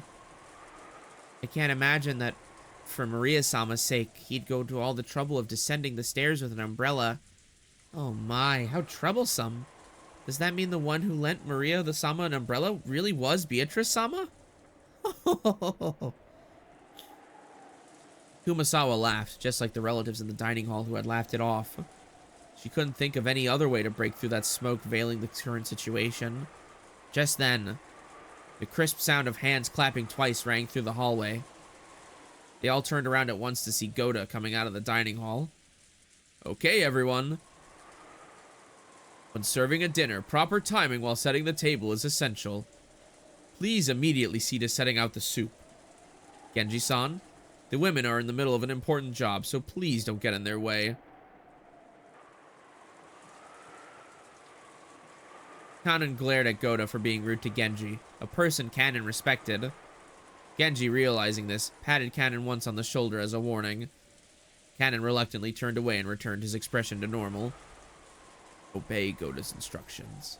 Hurry and prepare the dinner table. Come now, there's no time. Don't dawdle. Hurry!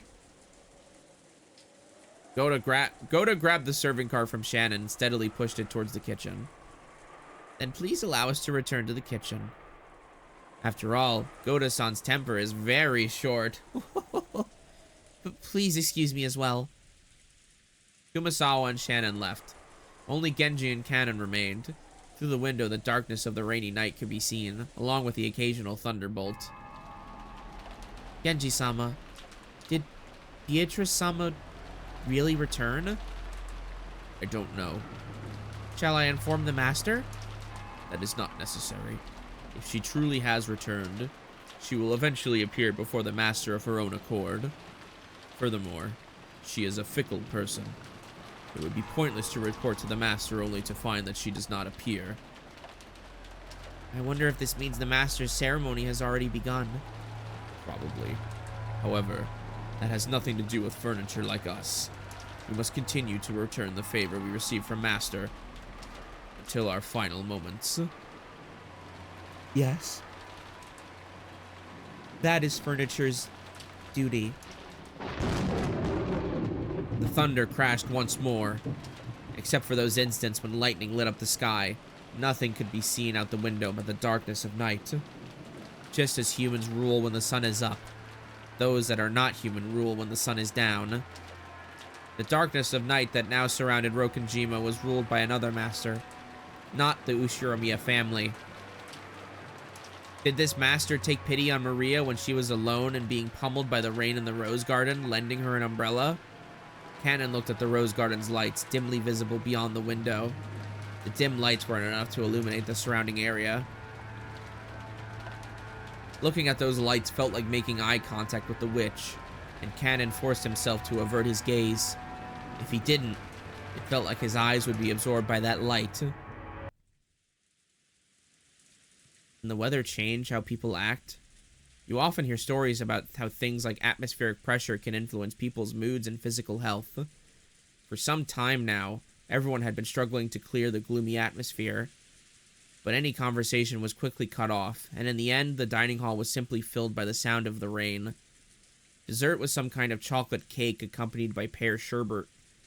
Goda-san enthusiastically explained the recipe as soon as this final dish was presented, but I quickly forgot the details. The guests of honor grandfather was absent. The weather was horrible, and the identity of the one who'd lent Maria an umbrella remained a mystery. When dinner ended, no one felt even one bit refreshed. It was too late now, but I realized painfully that taste wasn't the only important part of a meal. The whole atmosphere was also critical. Goda-san, the supposed conductor of this musical piece called Dinner, did his best to enliven the place, dropping little jokes left and right, but apparently not one of them succeeded. After taking orders for after-dinner coffee, tea, and orange juice, he left for the kitchen. As soon as he disappeared, Uncle Kraus spoke. My. What a waste that the dinner Goda had worked so hard to create has met with such a gloomy atmosphere. Yes, absolutely. It just feels like nothing would taste good today. Oh, I'd like to know why you feel that way. Later on, I'll do all I can as your older brother to help you cheer up. Aunt Ava grimaced slightly. I'd already heard she wasn't on good terms with Uncle Kraus, but it was pretty clear now. When I looked around, I noticed that my father and Aunt Rosa were also grimacing. Apparently, there was something besides the weather troubling all of them. Both Aunt Ava and my dad aren't looking too happy. Really? I don't think so. I asked Aunt Natsuhi, who was sitting on my right, but she seemed to be in a bad mood as well. She snapped back to say as if she was absolutely not interested. Well, our adult conversation got a little complicated. It isn't something kids like you need to worry about, Badler-kun. Isn't that right, Natsuhi-san? Kirie-san? Uncle Hideyoshi laughed as he spoke, but without his usual brightness. So I could vaguely imagine just how complicated their adult conversation had become. On top of that, even Aunt Natsuhi and Kirie-san, the people he had directed his comment to, ignored him as though they hadn't heard anything. I didn't know what kind of conversation they'd be having while us kids were away. But it reminded me of how Dad said he had stomach cramps when we arrived at the mansion. The family conference might have been a playful reunion to us kids, but it was definitely different for the adults. After Uncle Hideyoshi's comment was ignored by the other adults and an awkward silence fell over the room, Kirie-san spoke up. We were talking about how the kids' careers would turn out. Such as what lies in your future, Badler-kun. Will you just drift on to college? Wouldn't that be a little disheartening as a starting line for the long race of life? Hey, wait a sec. Kirie-san, if you start talking about something like that in the middle of a meal, it won't digest well and we'll all end up getting constipated. That's right. We were talking about Badler-kun and Jessica-chan's careers. You gotta think seriously about the future. Hideyoshi heartily agreed as if they had really been talking about that, but was probably wrong. Kirie-san had obviously been trying to change the subject. However, if Kirie-san had determined that this was the best course of action for now, then she was probably right.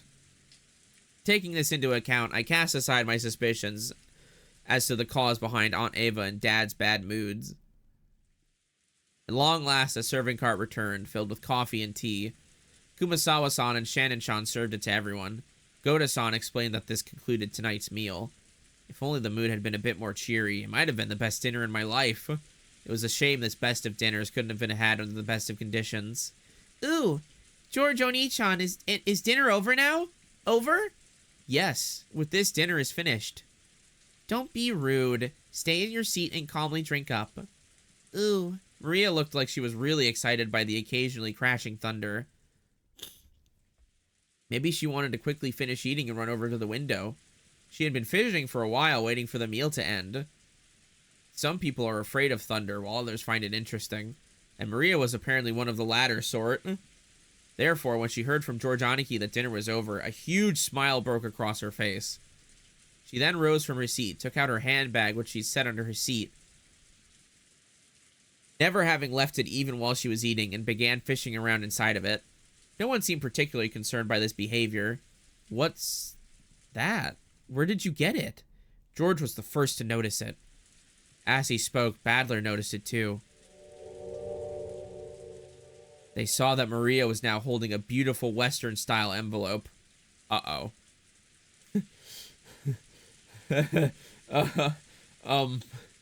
Okay. On the front of the envelope, the Ushiromiya family crest, the one-winged eagle, was done in gold leaf. Furthermore, the fact that it was sealed with dark red wax made it clear that this wasn't something Maria could have brought as a prank. Maria-chan, what is that? It seemed that Natsuhi had also noticed the strangeness of the envelope that Maria was holding. Her voice sounded too serious for someone admonishing a small child, so the relatives around us finally noticed too. What happened, Natsuhi-ne-san? What is that? Maria, where did you pick that up? That envelope has Kinzo-san's. When Nanjo muttered that, even us kids could understand why everyone seemed to be frozen solid. The envelope that Maria held was one of the Ushiromiya family head's custom-made envelopes for private use. In other words, it could only mean one thing. This envelope contained a message from Kinzo. Oh, what is an envelope like that doing here? Now that's an interesting thing to come jumping out at us. Just let me have a peek. Ooh, no way, I'll read it. I was told to read it to everyone. Uncle Hideyoshi tried to snatch the envelope out from Maria's hands, but she protected it as though hugging it and didn't let go. Hideyoshi-san, you can't use force against a child. That's right. Yes, you should not do that. You should not use force against a child. Let's make sure everybody in this room understands this lesson.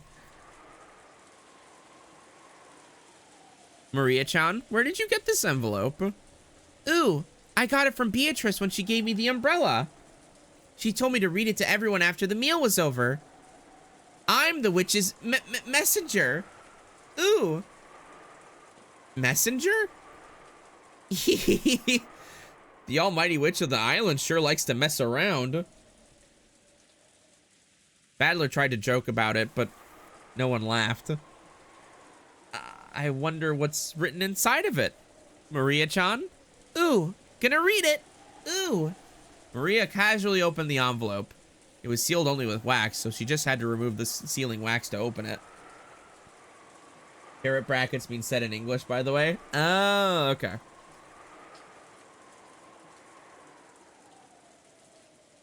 I see. That sealing wax fell onto the desk. Hideyoshi hastily picked it up and stared fixedly at it.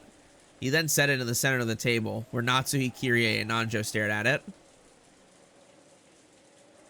Imprinted in the sealing wax was the one-winged angel eagle, which was the Ushiromiya family crest and also Kinzo's personal crest.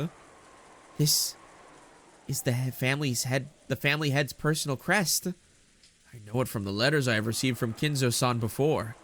Without a doubt, this is his wax seal.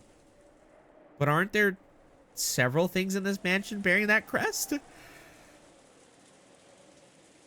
For example, if there was some kind of stamp for wax seals, couldn't someone other than Kinzo-san have used it? No. Kinzo-san would always use a ring on his finger, his proof of the Ushiromiya family headship when sealed the wax. This shape and complex design is definitely Kinzo-san's seal. That is not necessarily so. Anyone in the family must have received a letter from father at least once.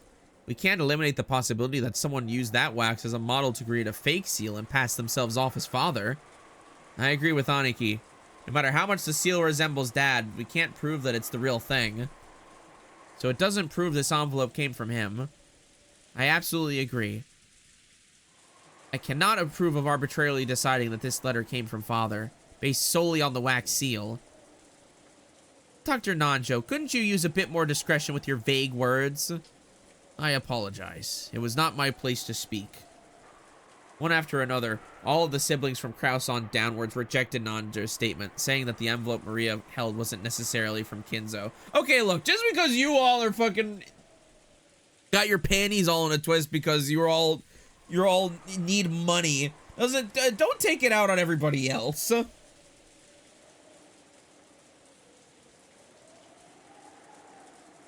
They're all scared because this is about to be, they think that this is like about to be Kinzo's will.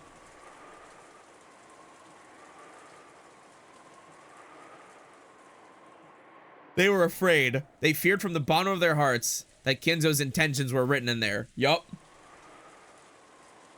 And then it might be some announcement regarding the inheritance that would be decidedly unfavorable to them. Maria, the person who gave you that envelope was the same person who lent you that umbrella, right? Ooh. I don't know what ooh means. Is it true? Ooh, yes. Ooh. So in other words, the witch, Beatrice, gave Maria-chan that envelope along with the umbrella? Ooh. Maria nodded forcefully. I agree with my husband. It's a dubious letter handed over by some suspicious person. It isn't even worth reading. There's nothing wrong with just reading it, right? Battler said it to Jessica in a small voice, trying to act tough, but Natsu heard him clearly and glared at him with threatening eyes. And then, Beatrice told you to read it after the meal was over, right, Maria? Ooh. It's okay, everyone. This envelope didn't come from Grandfather, but from Beatrice, regardless of who actually wrote it. Why can't we just hear what's inside before we decide? That's right. Even if Father didn't necessarily write it, I'd still like to know what's written inside. Maria-chan, I'm sorry I tried to take it from you by force earlier. I apologize. So will you read it aloud in front of everyone? Maria, read it. Ooh. As all the relatives stared fiercely at Maria, she spread the letter open with a rustle. Do you think it really did come from Dad? Impossible. Whenever Father has announced something to us in the past, he would always send Genji if he didn't do it directly, correct? I cannot believe that he would use such a joke-like approach. That's right. Maria, a messenger? That definitely doesn't suit Father's tastes. Rosa, could this be Maria-chan trying to surprise us by putting on some kind of show?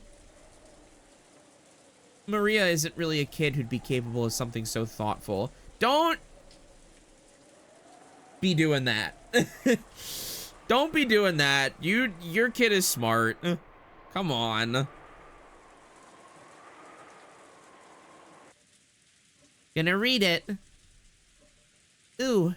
The words came out of Maria's mouth, but for some reason her voice seemed different from usual. Everyone went suddenly silent. Welcome to Rockenjima, members of the Ushiromiya family. I am Beatrice, the alchemist for this family, employed by Kinzo-sama himself. That's crazy! Quiet! I have served him for many years in accordance with our contract, but on this day, Kinzo-sama has announced the final suspension of that contract. Therefore, I ask that you acknowledge my resignation from the position of family alchemist from this day forth. How foolish. What nonsense. I can't stand to listen to it.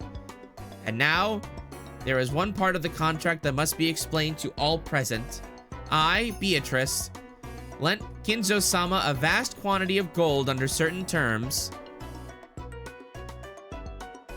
One of these terms specifies that all the gold is to be returned to me upon the termination of the contract.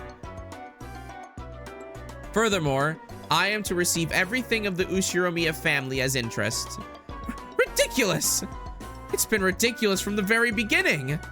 So it's basically one of those things, right? Doesn't it sound like just one of those contracts with the devil? The contract has expired, so they come to collect the interest. Is she trying to grab some retirement money for her old age or something? What a cheeky witch. Battler-kun, now isn't the time to joke around. Battler made a face as if to ask, if I can't make fun of this, what can I make fun of? Fucking am I right? Jokes nowadays, you can't make them anymore. Some of the adults' faces were pale while others looked dazed. After hearing this, you may feel as though Kinzo-sama has been savagely ruthless. However, Kinzo-sama did append a special clause to the contract so that you would have a chance to preserve your wealth and honor. if and only if that special clause is fulfilled, I will lose my rights to the gold and interest for all eternity. A special clause? What is it? Special clause. Beatrice retains the right to collect the gold and accumulated interest upon the termination of the contract. However, if someone is able to discover the hidden gold of this contract, Beatrice must abandon these rights for all time. The collection of the interest will proceed shortly, but if any one of you fulfills the terms of this special clause, I shall return everything, including the portion that has already been collected. Furthermore, as the first step in this collection of Kinzo-sama's death, I have taken possession of the Ushiromiya family head's ring, which signifies the passage of the Ushiromiya family headship from one individual to another. I ask that you confirm this for yourselves by examining the imprint on the wax seal. Are they trying to claim that that's the meaning behind this seal? That father would relinquish this ring is unthinkable. Kraus stared at the sealing wax as if trying to burn a hole through it. Ava and Rudolph were doing the same over his shoulder. Come to think of it, when we were playing chess, I did have a strange feeling that something was missing from Kinzo-san's finger. Dr. Nanjo, don't say something so careless just because of a vague memory. We can't prove its authenticity here. Only by asking Father directly can we determine whether he really handed over his ring and whether this letter tells the truth. That's right. It's just as Kyrie-san says. Do you really think Kinzo-san will tell you? After all, that person's thoughts sometimes surpass the bounds of common sense. No matter what happens, it's still nonsense.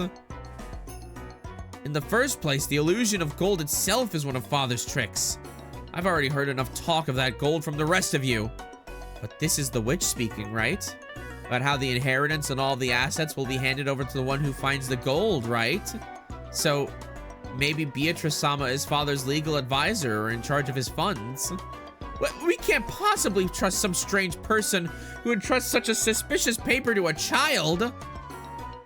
Aniki, we need you to be frank with us. Is it possible that Dad's assets are being managed by someone you don't know? No, that's impossible! As the family head's representative, I control all of Father's assets. It should be impossible for anyone to do as they please with them without me knowing it. So this must mean there are some assets you don't control, right, Kraus-Nissan? How foolish! Such assets could not possibly exist! Oh, but there is such a thing. An asset of Father's that you don't control. There is no way such a thing could exist! No, it does. It's Father's, no, Beatrice's hidden gold! Let's keep it simple.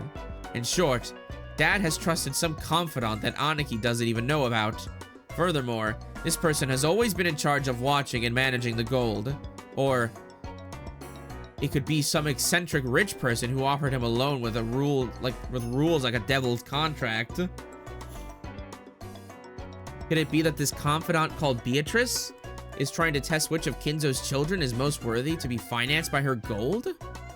Kirie's question was one that all the siblings wanted answered. Upon reflection, they realized that Kinzo's strange epitaph had hung in the hall beneath the witch's portrait for quite some time, which had them confused. And while it had long been whispered that whoever solved the puzzle would receive everything, no one had ever clearly stated it. It was just something that everyone had hoped might be true.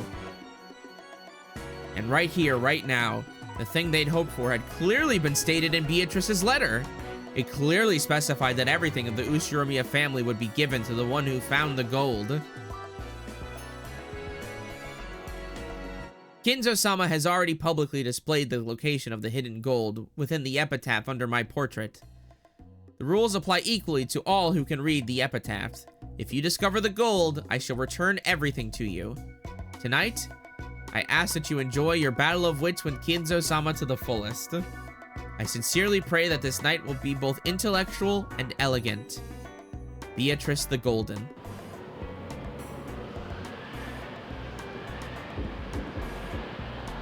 Father, I know you can hear me. Please respond. The door to Kinzo's study was being violently, harshly beaten against over and over again like a percussion instrument. The yells coming from the other side belonged to Kraus, Rudolph, and sometimes Ava. It was the siblings who were trying to intrude upon Kinzo's study to question him about the truth behind that mysterious letter. Kinzo was eating. An elegant tablecloth was set over the desk, and the fabulous dinner that adorned the table down in the dining hall was reproduced here. Kinzo continued his meal in silence. Shannon, taking away an empty plate, looked uncomfortably between the door being pounded on and Kinzo's face. Everyone is calling for you, but what should I do? Leave them. God and my meals both hold silence as a virtue. Should I silence them? There's no need. It does not even reach my ears. Kinzo enjoyed his food, apparently indifferent. Genji quietly lowered his head and took a single step back. As he did, Cannon, who stood in reserve like a shadow behind and to the side of Genji, opened his mouth. Maria-sama apparently received a letter from Beatrice-sama, so I imagine they want to test its authenticity. Has she started already, then? Come, Beatrice. I have no shortage of coins to be wagered. Shall we enjoy this night to the fullest? I don't think I'll lose. Your smile will be mine for all eternity. If I could see it one more time, I wouldn't regret losing my wealth, my honor, or even my life. Well then, the roulette has begun to spin. Which pocket will the ball fall into? Noir, Rouge, or House Takes All? Come, you may begin, Beatrice. I'll show you the power of miracles once more.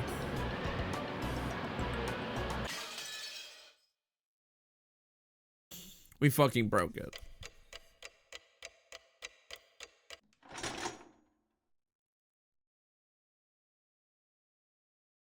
Which button do I press to...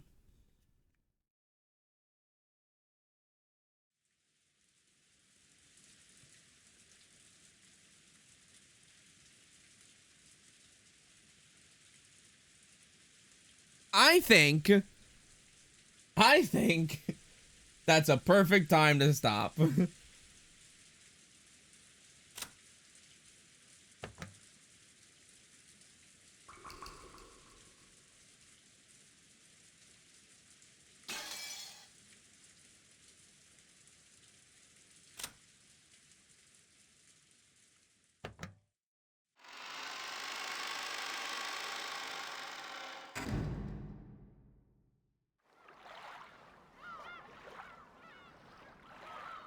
Well, folks, that was yet more Umineko When They Cry. That was a fucking awesome...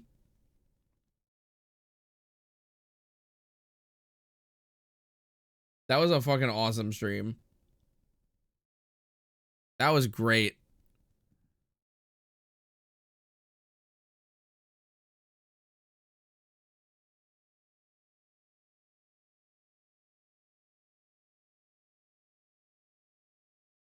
Oh, I love this game. I'm really enjoying reading it.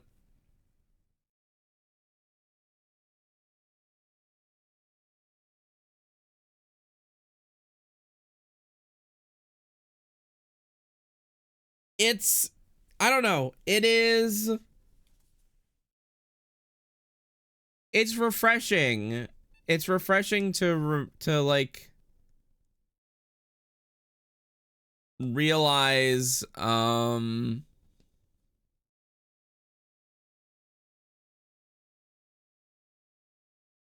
sorry, what am I trying to say here? It's refreshing to realize how little art needs to be impactful.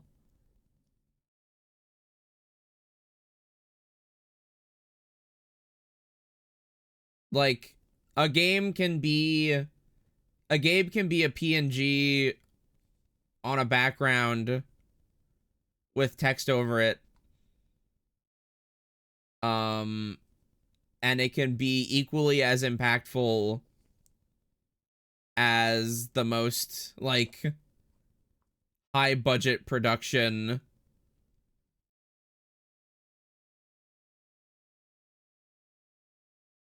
Like that cost like that like has credits a mile long.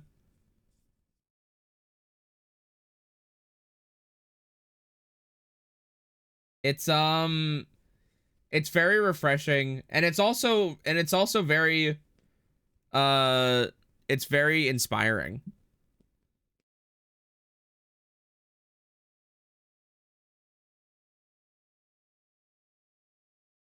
Like you or I could make this. And people are making this every day.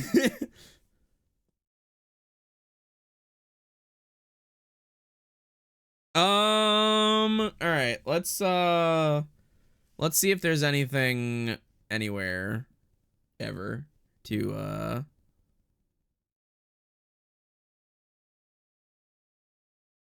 see. Let's see if there's any fan art.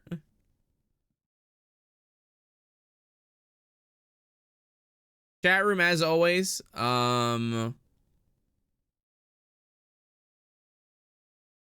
If you have fan art that you have made for the stream and you would like to show it, have it be shown at the end of the stream, you can post it on Blue Sky in the hashtag OkiDokiArt.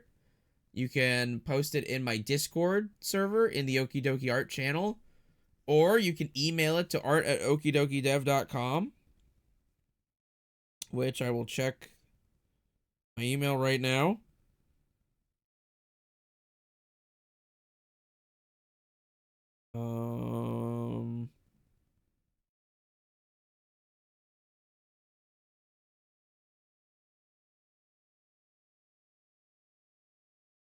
There's nothing there. Oh, excuse me. There's nothing in the Discord.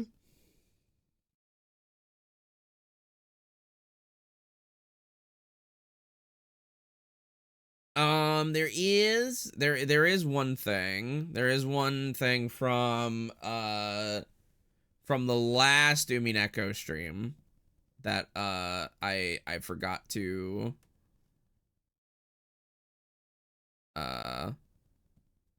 that I didn't show because it was after, I think it was after stream ended. So here is so I will show that now. Here we go. This is from Catalyzed, and it says, "Ooh, the girls are fighting," from that scene in the last Umineko VOD.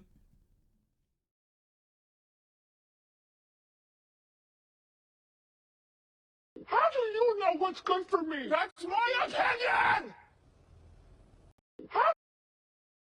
They were fucking going, it was crazy.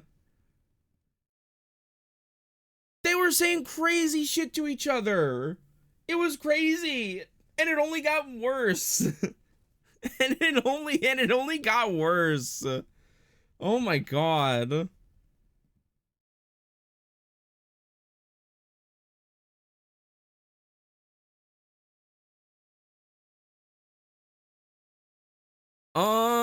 Okay. Let's see. What else is there? Is there anything else I need to talk about before I stop streaming? I spent most of yesterday. If you are in the Discord, I spent most, you know that I spent most of yesterday. Actually, I guess I said it on Blue Sky also. I spent most of yesterday ripping and re-encoding the first season of Columbo off of my DVD box set. So now I have the first season of Columbo ready to go. So as far as I can tell, I have just about everything ready to go. I should have everything just about ready to go for Columbo Sunday. The only thing basically the only thing that I need to do is I need to make an Angel Thump account. And get that part set up. But other than that, everything is more or less in place for to begin. This Sunday? No. It is not going to be this Sunday. And the only reason for that is that I need to if I understand correctly, there are let me actually like double check this. So if I go on Angel Thump, Patreon.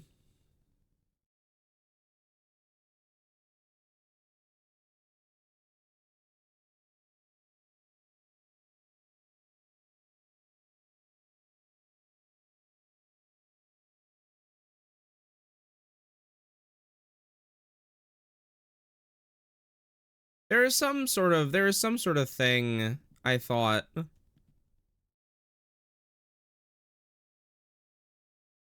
What was it that Ku was talking about of like being able to link your like Twitch chat to Angel Thump, or something. I might have to ask him again, but either way, it's something that I believe will require me to subscribe to their Patreon, which is fine. I don't mind doing that. It's just that I would prefer to do it at the start of the month just so that everything rolls over neatly. So I have to wait until the start of next month, which, as luck would have it, February 1st falls on a Sunday.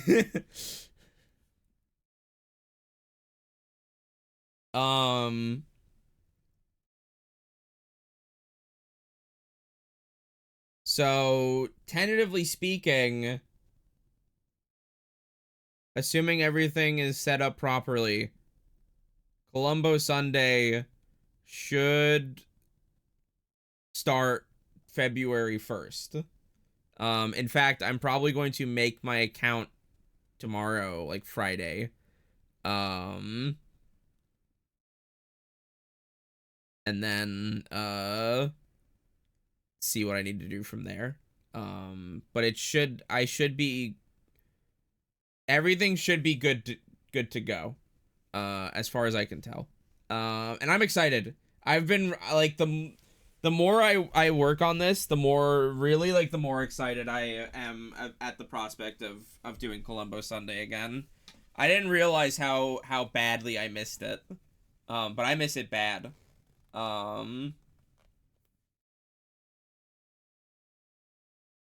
Sorry, I'm taking off my jacket. So yeah. It'll be fun to do that again with viewers new and old. So look forward to that. Otherwise, next week will probably be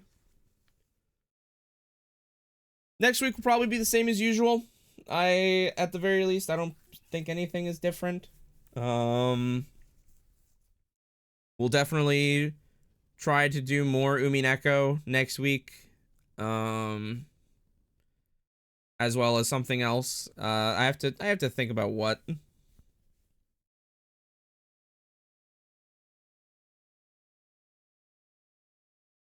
But until then, what do I do? We're gonna raid. Ku. We're gonna raid Shinigami Eater,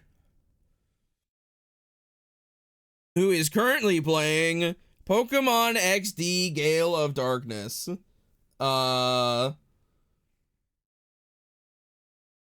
Which is fucking awesome.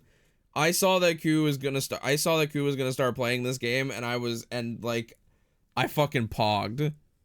That's so awesome. And yes, you already know. The raid phrase is of course going to be, therefore, more than anything else, he wanted a lot of money right now.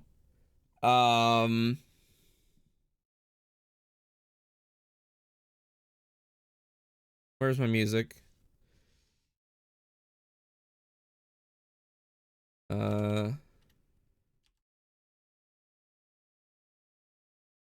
Where's my music? Where's my music? All right. I will see you guys next week. Be good. Have a good night. Enjoy Koo's stream. Good night.